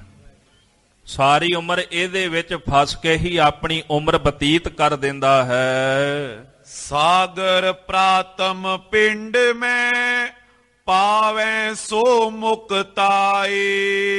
ਹਾਂ, ਮੁਕਤ ਹੋ ਸਕਦਾ ਹੈ। ਜੈਸੇ ਸਾਗਰ ਪੰਡਾ ਪਾਇਆ, ਪਰਮੇਸ਼ਰ ਨੇ ਜਿਹੜਾ ਸਾਗਰ ਹੈ, ਕਿਹੜਾ ਸਾਗਰ ਹੈ ਜੀ? ਜੀਵ ਆਤਮਾ। ਇਹ ਸਰੀਰ ਦੇ ਵਿੱਚ ਪਿੰਡ ਵਿੱਚ ਪਾਇਆ ਹੋਇਆ ਅਕਾਲ ਪੁਰਖ ਵਾਹਿਗੁਰੂ ਜੀ ਨੇ। ਤੇ ਜੇਕਰ ਕਹਿੰਦੇ ਪ੍ਰਮਾਤਮਾ ਰੂਪੀ ਸਾਗਰ ਨੂੰ ਆਪਣੇ ਸਰੀਰ ਦੇ ਵਿੱਚੋਂ ਇਹ ਪ੍ਰਾਪਤ ਕਰ ਲਏ ਤੇ ਫਿਰ ਮੁਕਤ ਹੋ ਸਕਦਾ। ਜਦੋਂ ਬ੍ਰਹਮ ਨੂੰ ਜਾਣ ਲਏ ਤੇ ਫਿਰ ਬਾਹਰ ਜਿੰਨੇ ਵੀ ਰਿਸ਼ਤੇ ਨੇ ਨਾ ਸੰਸਾਰ ਦੇ, ਇਹ ਮਿਥਿਆ ਲੱਗਦੇ ਨੇ। ਕਿਉਂ? ਉਹਨਾਂ ਦੇ ਵਿੱਚ ਜਿਹੜੀ ਸਤ ਆਤਮਾ ਉਹ ਪ੍ਰਤੀਤ ਹੁੰਦੀ ਹੈ। ਫਿਰ ਸਰੀਰ ਨਹੀਂ ਵੇਖਦਾ, ਸਰੀਰ ਨੂੰ ਨਾਸ਼ਵੰਤ ਸਮਝਦਾ ਹੈ, ਆਪਣੇ ਸਰੀਰ ਨੂੰ ਵੀ ਨਾਸ਼ਵੰਤ ਸਮਝਦਾ ਹੈ, ਬੰਧਨ ਟੁੱਟ ਜਾਂਦਾ ਹੈ। ਤੇ ਜਿਹੜੀ ਆਤਮਾ ਆਪਣੇ ਸਰੀਰ ਵਿੱਚ ਰਹਿ ਰਹੀ ਹੈ ਉਹ ਸਾਰਿਆਂ ਵਿੱਚ ਨਜ਼ਰੀ ਪੈਂਦੀ ਹੈ। ਇਹ ਹੁੰਦੀ ਹੈ ਜੀ ਦਿਵ ਦ੍ਰਿਸ਼ਟੀ, ਬ੍ਰਹਮ ਦ੍ਰਿਸ਼ਟੀ। ਜਦੋਂ ਫਿਰ ਸਾਰਿਆਂ ਵਿੱਚੋਂ, ਆਪਣੇ ਪਰਾਏ ਵਿੱਚੋਂ, ਹਰ ਕਿਸੇ ਵਿੱਚੋਂ ਰੱਬ ਪਰਮੇਸ਼ਰ ਬ੍ਰਹਮ ਦੇ ਦੀਦਾਰ ਹੁੰਦੇ ਨੇ। ਤੇ ਸਤਿਗੁਰੂ ਕਹਿੰਦੇ ਇਹੀ ਸਾਧਨ ਹੈ ਜਿਹਦੇ ਨਾਲ ਇਹਨੂੰ ਮੁਕਤੀ ਦੀ ਪ੍ਰਾਪਤੀ ਹੋ ਸਕਦੀ ਹੈ। ਚੌਪਈ ਘਟ ਮੈਂ ਚੰਦ ਸੂਰਜ ਪ੍ਰਕਾਸ਼ਾ।